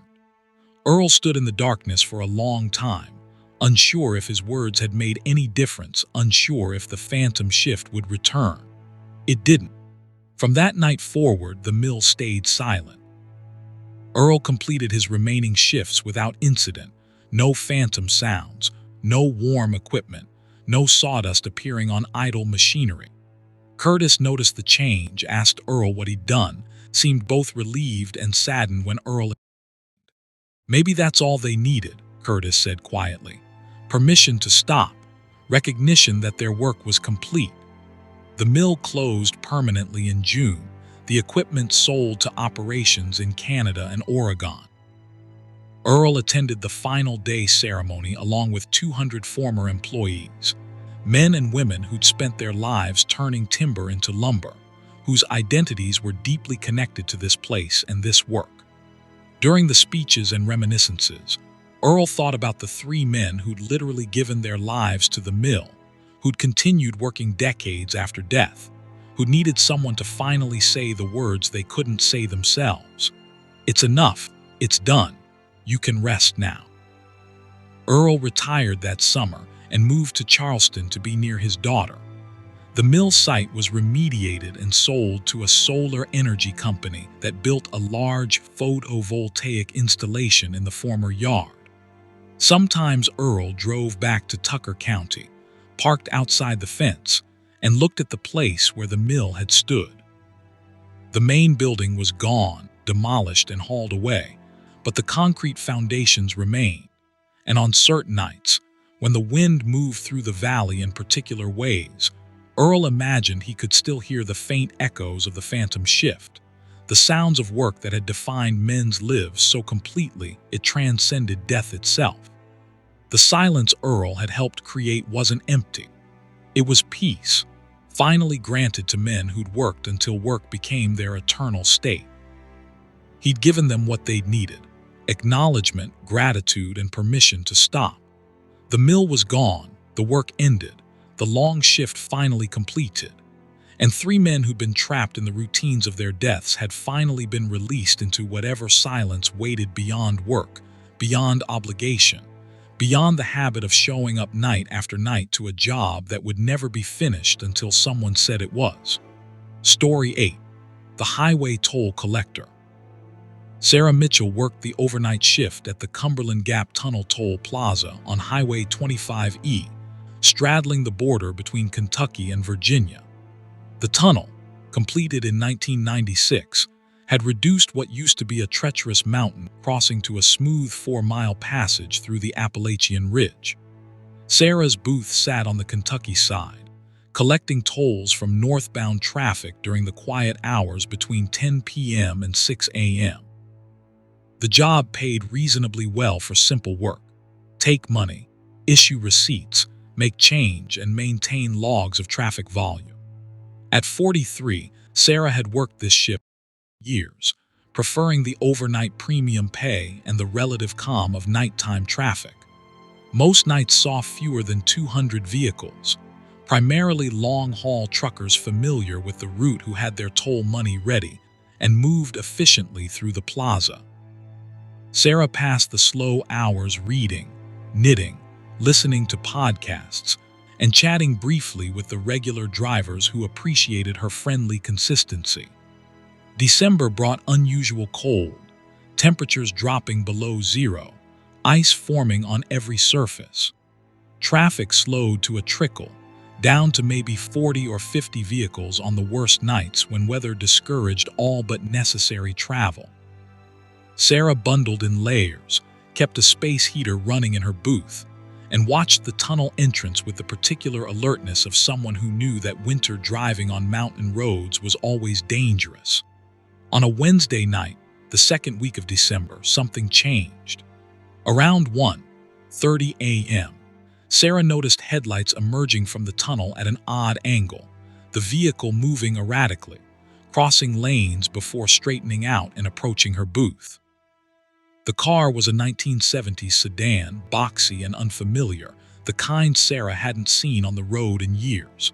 It pulled into her lane and stopped, the driver's window rolling down manually. The man behind the wheel looked confused, disoriented. He was older, maybe 70, wearing a coat and hat style from decades past. He leaned toward the window and asked in a shaky voice, "Miss, where am I? This isn't right. Where's the mountain road? Where's the crossing?" Sarah explained that he was at the Cumberland Gap Tunnel Toll Plaza, that he'd just driven through the tunnel. The man shook his head vigorously. "There's no tunnel, there can't be a tunnel. You can't tunnel through the mountain, it's too big, too solid." Sarah felt a prickle of unease but maintained her professional composure. "Sir, the tunnel opened in 1996. It's been here 26 years. Your toll is $5. The man stared at her blankly, then looked down at his dashboard, which Sarah could now see contained none of the modern elements she expected. No digital displays, no airbag warning lights, just simple analog gauges. He fumbled for his wallet, pulled out cash, and Sarah's unease deepened. The bills he handed her were old, very old, the design from before the 1990s security upgrades. She took the money carefully, issued a receipt, and the man drove away slowly, still looking around in obvious confusion. Sarah watched his tail peer toward the Kentucky highway, then examined the bills he'd given her.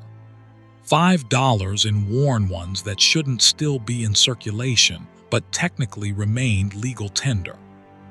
She documented the unusual interaction in her shift log, noting the vintage car and the driver's disorientation, wondering if she just encountered someone with dementia who'd gotten lost on back roads and somehow found the tunnel. At 2:15 a.m., another vintage car emerged from the tunnel. This one was from the 1980s, equally out of place among the modern vehicles that usually passed through. The driver, a middle-aged woman, pulled into Sarah's lane and asked the same questions. "Where's the mountain road? How did I get through the mountain? When did they build this?" Sarah repeated her explanation, accepted the toll, and watched the woman drive away with the same confused, frightened expression as the previous driver. Over the next 3 hours, 17 more vehicles came through, all vintage cars and trucks from the 1970s, 80s, and early 90s, all drivers showing identical confusion and distress. Each asked about the tunnel that shouldn't exist, about the mountain road that should be there, about when this had happened. Sarah collected their tolls, issued receipts, and felt her sense of reality beginning to crack. By 5 a.m., she documented 19 impossible interactions, 19 drivers who seemed to have driven from different time periods directly into the present. The last vehicle arrived at 5:45 a.m. just before her shift ended. A pickup truck from the late 1980s, dented and rusted, pulling into her lane. The driver was young, maybe 25, with a frightened face and shaking hands. He didn't ask about the tunnel. Instead, he said, "Miss, I need help. I crashed." Back on the mountain road, my truck went over the edge. I remember falling and spinning, and then I was in this tunnel, and now I'm here, but this isn't where I was. This isn't when I was. Sarah's hands trembled as she processed this. "Sir, when did you crash?" The young man looked at her with eyes that held the particular terror of someone whose world had fundamentally broken. "Tonight, just now. It was 1989. I was coming home from work at the mine, took the curve too fast, went over. I remember dying. I remember the truck crushing me. But then I was driving through this tunnel that doesn't exist, and it's 2022 according to your receipt machine, and I don't understand what's happening." Sarah didn't know what to say. She radioed her supervisor, knowing how insane this would sound anymore. Before anyone answered, the young man spoke again. "I'm not the first, am I? Others came through tonight. People who died on the mountain road, who crashed or got lost or just couldn't make it through the winter. The tunnel goes through the mountain now, but it also goes through time. It pulls us forward, catches us in that moment between alive and dead, and delivers us here to now to you." Sarah's supervisor arrived 15 minutes later, found Sarah sitting in her booth with logs documenting 19 impossible vehicles and tolls collected in currency that shouldn't exist. The supervisor called the state police, who found no record of any of the vehicle license plates Sarah had documented. They checked traffic cameras, which showed Sarah's booth operating normally but no vintage vehicles, just the usual truck traffic. Sarah's receipts existed, but the corresponding vehicles appeared on no recordings. The state police and the toll authority conducted an investigation. They reviewed Sarah's employment record, found 9 years of reliable service. They interviewed her family and friends, found no evidence of substance abuse or mental health issues. They examined the old bills she'd collected, which proved genuine if decades old.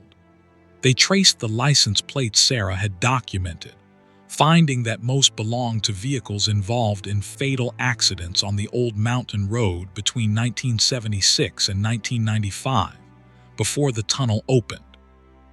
The young man's truck plate belonged to a vehicle that went over the mountain in January 1989, killing the driver, whose name and age matched what Sarah had described. The toll authority placed Sarah on administrative leave pending psychiatric evaluation. The evaluation found her mentally sound, her account consistent, her distress genuine. But the conclusion was inevitable. Sarah had experienced some kind of elaborate hallucination or psychological episode, possibly triggered by isolation and overnight shift work. The documented evidence had to be either coincidental or fabricated, because the alternative, that ghosts of dead drivers had come through the tunnel, was impossible.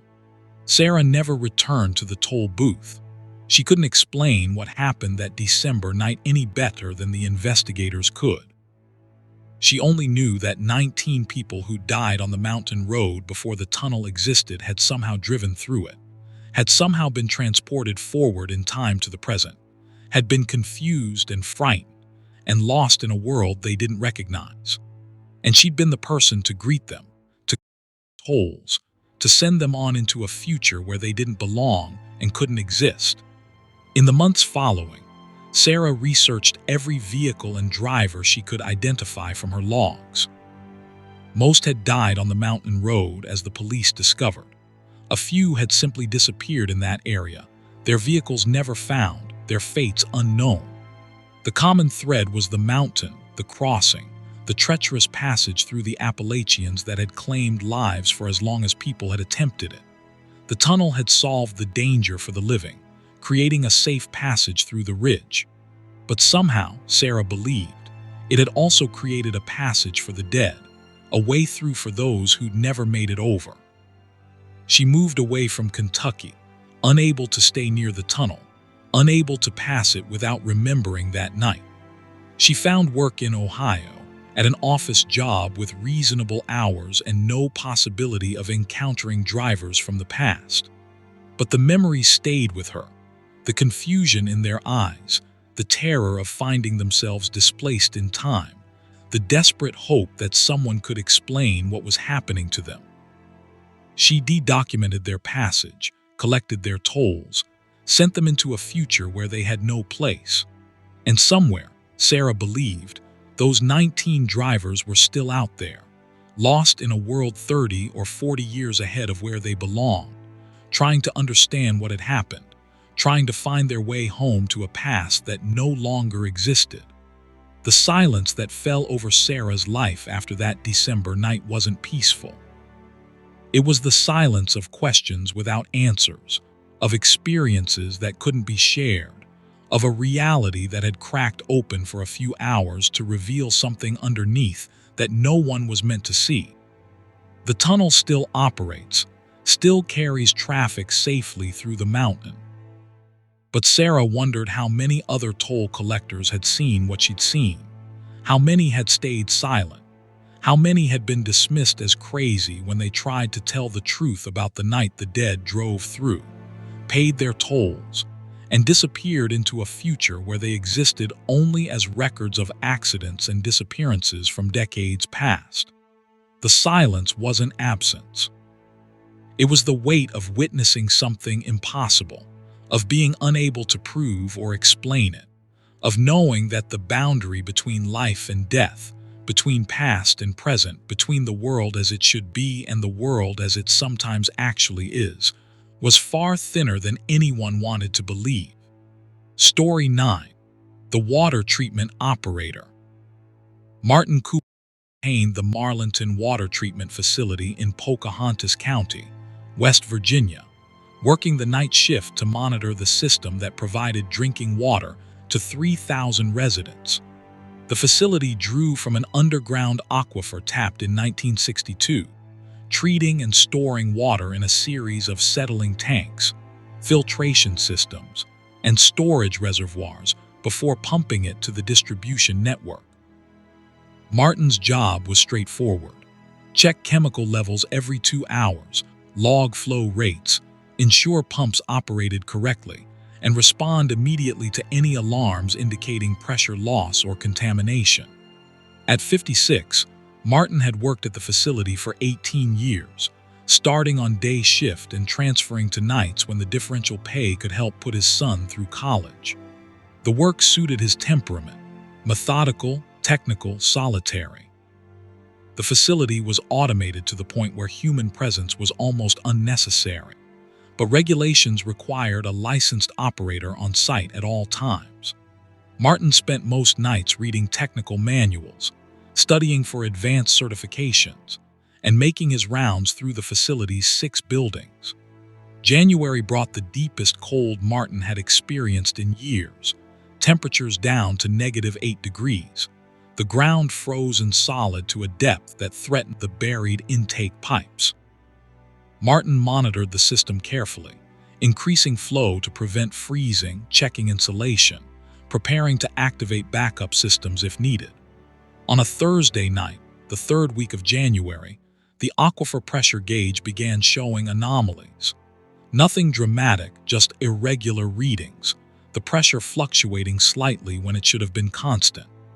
Martin logged the readings and increased his monitoring frequency, checking the gauge every 30 minutes instead of every 2 hours. Fluctuations continued. No pattern he could identify, just random variations that suggested something was affecting the aquifer itself. Underground water sources were complex systems, sensitive to seismic activity, seasonal changes, and human usage patterns. But these fluctuations felt different, more purposeful somehow, as if something was physically moving in the aquifer, changing the pressure through displacement rather than flow changes. At 1 a.m., the raw water turbidity meter alarmed. This instrument measured how clear or cloudy the water was, detecting suspended particles that might indicate contamination. Martin hurried to the intake building, where raw water entered the facility from the aquifer.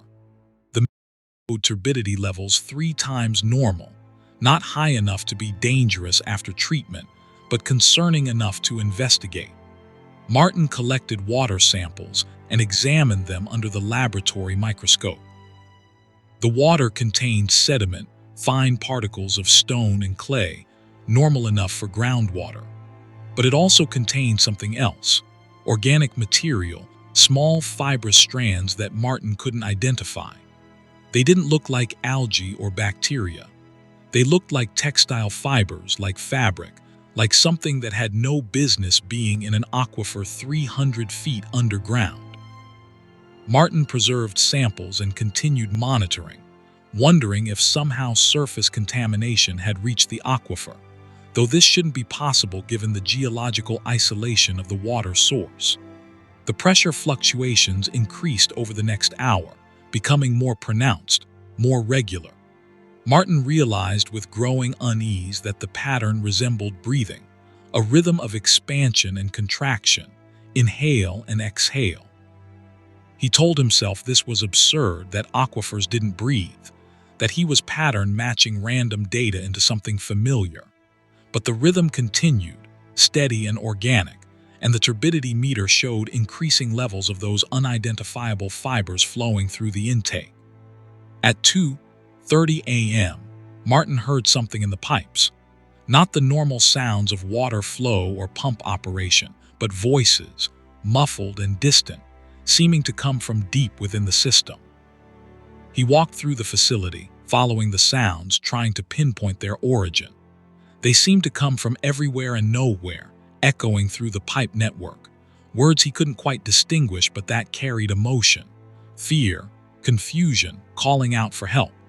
Martin checked his phone, thinking maybe he was somehow picking up a radio signal or a cell phone conversation bleeding through the metal pipes.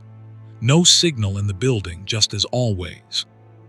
He returned to the intake building and put his ear directly against the main supply pipe, the 30-inch line that carried raw water from the aquifer to the treatment systems. The voices were clearer here, multiple people talking over each other, panicked, urgent. "The water's rising. We can't get out. Someone help us. The tunnel's flooding.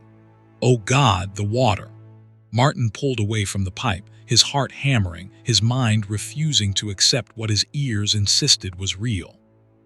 He checked the historical records for the facility, searching for any information about what had existed at this location before the water treatment plant was built. The files revealed that the surveyed in 1960, excavation began in 1961, and the facility opened in 1962. But a note in the construction reports mentioned encountered existing mine works during aquifer drilling. Shaft sealed and drilling relocated 50 feet west. Martin felt cold understanding seep through him. They de-drilled into an old mine shaft, sealed it, and drilled again. The aquifer they used was adjacent to sealed mine works. Martin spent the next 2 hours researching mine history for this area. Pocahontas County had extensive coal mining operations in the early 20th century. One mine, the Knapp's Creek operation, had flooded in February 1924, killing 17 miners who were trapped when an underground river broke through into their working section. The mine was sealed and abandoned. Martin checked the location. The Knapp's Creek mine had been centered approximately half a mile from the current water treatment facility, with drift tunnels extending in all directions, including toward the area where the aquifer was tapped. The voices in the pipes continued throughout the night, sometimes loud and clear, sometimes fading to whispers. Martin documented everything, collecting water samples every 30 minutes, recording the pressure fluctuations, attempting to capture the voices on his phone's recorder. The phone recordings captured only the sound of flowing water, no voices, nothing anomalous. But Martin heard them clearly, 17 men calling out from 1924, their voices somehow preserved and transmitted through the aquifer that had flooded their mine 98 years ago. At 5 a.m., the turbidity reached levels that required increased chemical treatment. Martin adjusted the coagulation dosing, knowing he was responsible for ensuring safe drinking water regardless of what he was experiencing. The irony struck him. He was treating water that had drowned 17 men, filtering their voices along with the sediment, pumping their final moments into kitchen sinks and bathroom faucets across 3,000 homes. The water that had killed them had become the water that sustained life for an entire community. And somehow, in some way Martin couldn't explain, those men were still there, still calling out, still seeking rescue that would never come. At 6 a.m., the day shift operator arrived. Martin handed over the logbook, mentioned the turbidity issues and the treatment adjustments, said nothing about the voices. The day operator scanned the logs, nodded at Martin's handling of the situation, and took over monitoring. Martin walked to his truck in the cold dawn light, his hands shaking. His understanding of his work fundamentally changed. For 18 years, he'd been managing a system that drew water from an aquifer connected to a flooded mine that had killed 17 men. He'd been treating water that flowed through their tomb, pumping it into the community without knowing what the water carried beyond the chemicals and minerals he tested for. Martin continued working at the facility, but he could never unhear the voices. Some nights they were faint, barely perceptible. Other nights they were loud and clear, especially in winter when the aquifer pressure patterns changed with the frozen ground.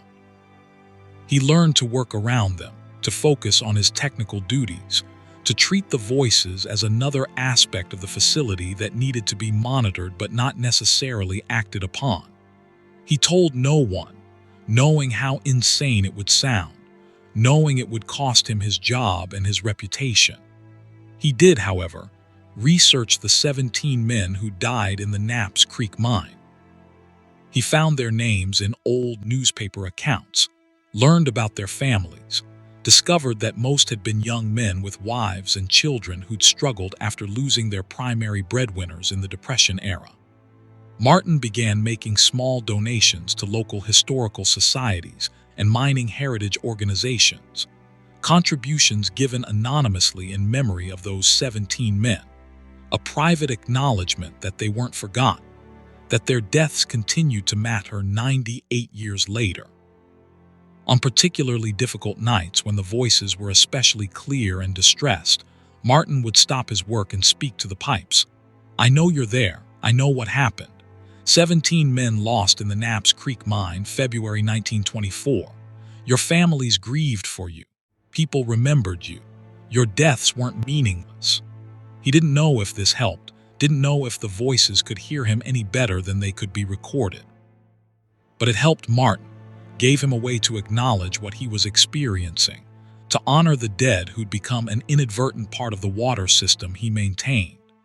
Martin retired in 2019, after 25 years at the facility. He briefed his replacement on all the technical details, the quirks of the system, the seasonal variations in aquifer behavior. He didn't mention the voices, figuring the new operator would either discover them independently or remain oblivious. Martin moved to Ohio to be near his grandchildren, leaving behind the facility and the aquifer and the mine that so long ago. But he never drank water without thinking about where it came from, what it had passed through, what it might carry beyond the chemical properties listed on quality reports. Water had memory, Martin believed, not in any scientific sense, but in a deeper way that science couldn't measure. Water that had drowned 17 men remembered their fear, their desperate attempts to escape, their final moments. And somehow, through mechanisms Martin couldn't explain. That memory remained in the aquifer, accessible to anyone who knew how to listen, who worked the quiet night shifts when the boundary between past and present grew thin enough for voices to travel through water and pipe and time itself. The silence Martin found in retirement wasn't the absence of voices. It was the distance from the system that had made those voices audible, the separation from the aquifer where 17 men had died and somehow remained. But on cold winter nights, when he ran water in his Ohio kitchen, Martin sometimes paused and listened, wondering if the voices could travel through the entire interconnected system of aquifers and pipes and treatment facilities that carried water across the country. He never heard them again. But he never stopped listening, never stopped remembering, never stopped being grateful that he'd been given the chance to witness and honor the persistence of 17 men who drowned in darkness 98 years ago but whose voices still called out through the water that had killed them and now sustained the living. Story 10. The Roadside Mechanic. Thomas Greer operated a 24-hour emergency roadside service in Tazewell County, Virginia, responding to breakdowns, accidents, and vehicle problems throughout a 50-mile radius of isolated mountain highways.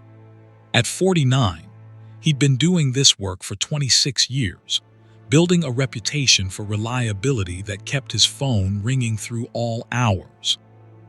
The night shifts were loneliest but most lucrative, desperate travelers willing to pay premium rates for someone who'd come out at 3 a.m. to fix a breakdown on Highway 19 or rescue a vehicle stuck in a ditch on some unmarked back road.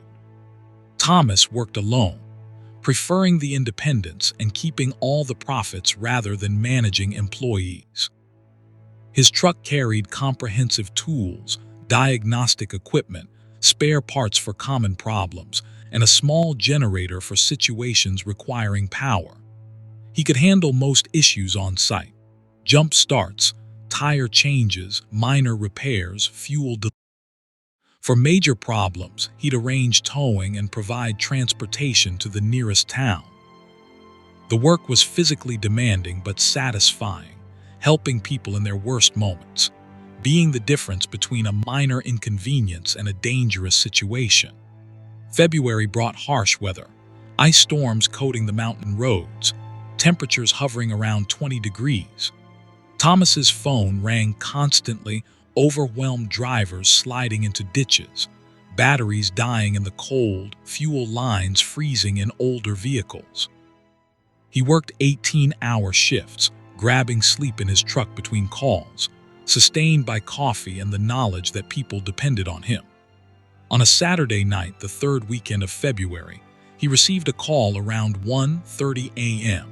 Vehicle disabled on Highway 19, approximately 2 miles south of the Wardell intersection. Driver requesting assistance. Thomas acknowledged the call, programmed the location into his GPS, and drove into the night. Highway 19 through this section was notorious. Narrow, winding, no cell coverage, no guardrails in many sections, just sharp drop-offs into dark valleys. Thomas knew every curve, had rescued vehicles from this road hundreds of times, treated it with the respect it demanded. The GPS showed 15 minutes to the reported location, but the icy conditions extended his travel time to nearly 30 minutes. He found the vehicle exactly where reported. A 1989 sedan pulled onto the narrow shoulder, hazard lights flashing weakly. Thomas parked behind it, activated his truck's emergency lights, and approached the driver's window. A woman sat behind the wheel, older, maybe 65, wearing a coat that looked too thin for this weather. She rolled down her window, and Thomas noticed immediately that her breath wasn't visible. No fog despite the freezing temperature. But he pushed this observation aside, focused on the problem at hand. "What's the situation, ma'am?" The woman's voice was quiet, tired. "The car just stopped. It's been running fine and then it just died. I coasted here, but it won't start again." Thomas asked permission to check under the hood. The woman nodded and pulled the release. Thomas opened the hood, shined his flashlight on the engine, and felt a deep chill that had nothing to do with the weather. The engine was cold, completely cold, as if the vehicle hadn't been running in hours. Not even residual heat, not even warmth from the attempted starts. Just the cold of metal that had been sitting in freezing weather for extended periods. Thomas checked the battery terminal lines, the obvious issues, finding nothing wrong but finding everything wrong with how cold the engine was. He returned to the driver's window. "Ma'am, when did the car stop?" The woman looked at him with eyes that held too much darkness. "It's been a while, I've been waiting. No one else stopped. Everyone just drives past. You're the first person to stop." Thomas felt his professional instincts warring with a growing sense that something was deeply wrong. "Ma'am, who did you call for service? How did you reach me?" The woman's expression didn't change. "I didn't call anyone, I just waited. I knew someone would come eventually. Someone always comes." Thomas stepped back from the vehicle, his hand instinctively moving toward his truck, toward safety. "Ma'am, I received a specific call to this location. Someone had to have called my service." The woman shook her head slowly. "No one called. I've been here since the accident. I've been waiting for help, but everyone just drives past. Everyone except you. You stopped. You saw me." Thomas felt his blood turn to ice in his veins. "What accident? When did you have an accident?" The woman gestured vaguely toward the road ahead. "Up there, around the curve. I went over. The car rolled. I remember the impact, the way everything tumbled. And then I was here on the shoulder and the car was fine again, and I've been waiting for someone to stop, someone to help me get home." Thomas walked to the edge of the shoulder and looked over. In the valley below, illuminated by his flashlight, he saw it. A wrecked sedan, the same make and model as the one sitting on the shoulder, caught in trees about 100 feet down the embankment. The wreck was old, covered in rust and weathering, obviously there for years, the paint barely visible, the tires long since rotted away. Thomas looked back at the car on the shoulder, which appeared normal, functional, intact. Then he looked at the woman who sat waiting with the patience of someone who'd been waiting for a very long time. "Ma'am, what's your name?" Thomas asked, his voice shaking. Helen Pritchard. I live in Wardell. I was driving home from my sister's house. I just want to get home. Can you help me get home?" Thomas pulled out his phone, knowing he had no signal here but taking photos anyway, documenting the car on the shoulder, the wreck in the valley below, the license plate that showed clearly in his flashlight beam. When he got back to town, he would search. He would find the answer he already knew in his gut. Helen Pritchard wouldn't exist in 2023. She would exist in an accident report from years ago, from a night when she'd lost control, gone over the edge, died in the impact, or died slowly waiting for help that came too late. Thomas approached the driver's window again, his heart breaking for reasons he couldn't fully articulate. "Helen, I need to tell you something. I think the accident was worse than you remember. I think you didn't make it. I think you've been waiting here trying to get help, not understanding that no help could change what happened. You've been holding on to this moment, this place, because you can't accept that you died here." Helen looked at him with those dark eyes, and for the first time, Thomas saw emotion in them. Confusion, then understanding, then a terrible sadness. "I died." Her voice was small, like a child's. "I've been dead. All this waiting, all these cars passing by, I've been a ghost." Thomas nodded, tears freezing on his cheeks. "I'm so sorry, but yes, I think you died in that accident. I think you've been trapped here, replaying this moment, waiting for someone who could see you, someone who could help you understand. I'm sorry it took so long. I'm sorry you had to wait alone."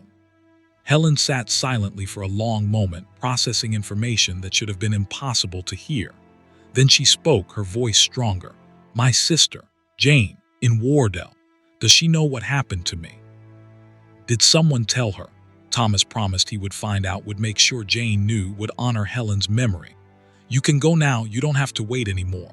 Your sister will know you thought of her. Your family will remember you. You're not forgotten. You can finally go home."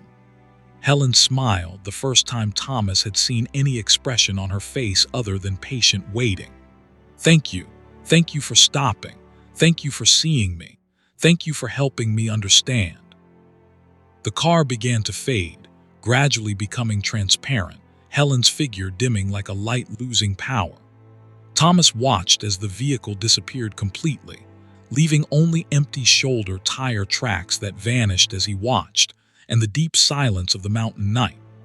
In the valley below, when Thomas climbed down to check, the wreck remained, but it looked different somehow, more settled, more at peace, as if whatever energy had held it in tension had finally released.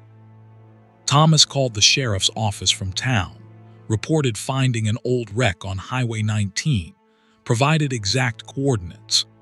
The investigation that followed identified the vehicle as belonging to Helen Pritchard, age 63, who'd been reported missing in February 2008 after failing to return from her sister's house in Wardell.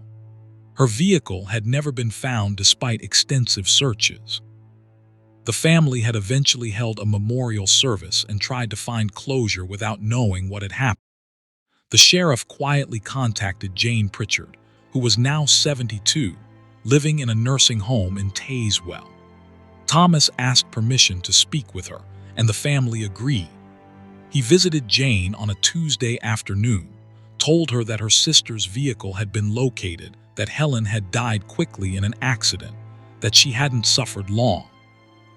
He didn't mention the ghost, the waiting, the years Helen had spent trapped on that shoulder. Jane cried, grateful after 15 years to finally know, to have closure, to be able to properly mourn. Thomas continued his roadside service work, but he never took Highway 19 without thinking about Helen Pritchard. He wondered how many other vehicles he passed held similar stories, how many other ghosts waited on mountain roads for someone who could see them, someone who could help them understand that their journey had ended, that it was time to stop waiting and finally go home. The silence that fell over that section of Highway 19 after Helen disappeared wasn't empty. It was resolution. A long wait finally ended, a confused soul finally understanding and accepting what had happened. Thomas had given her what she needed: acknowledgement, explanation, and permission to release herself from the endless loop of that terrible night. He de-stopped when no one else could, seen what shouldn't be visible, and helped a woman who'd been dead for 15 years finally complete her journey home. The work he did wasn't just mechanical repair. It was witnessing, honoring, helping the lost find their way, whether they were stranded by mechanical failure or by death itself.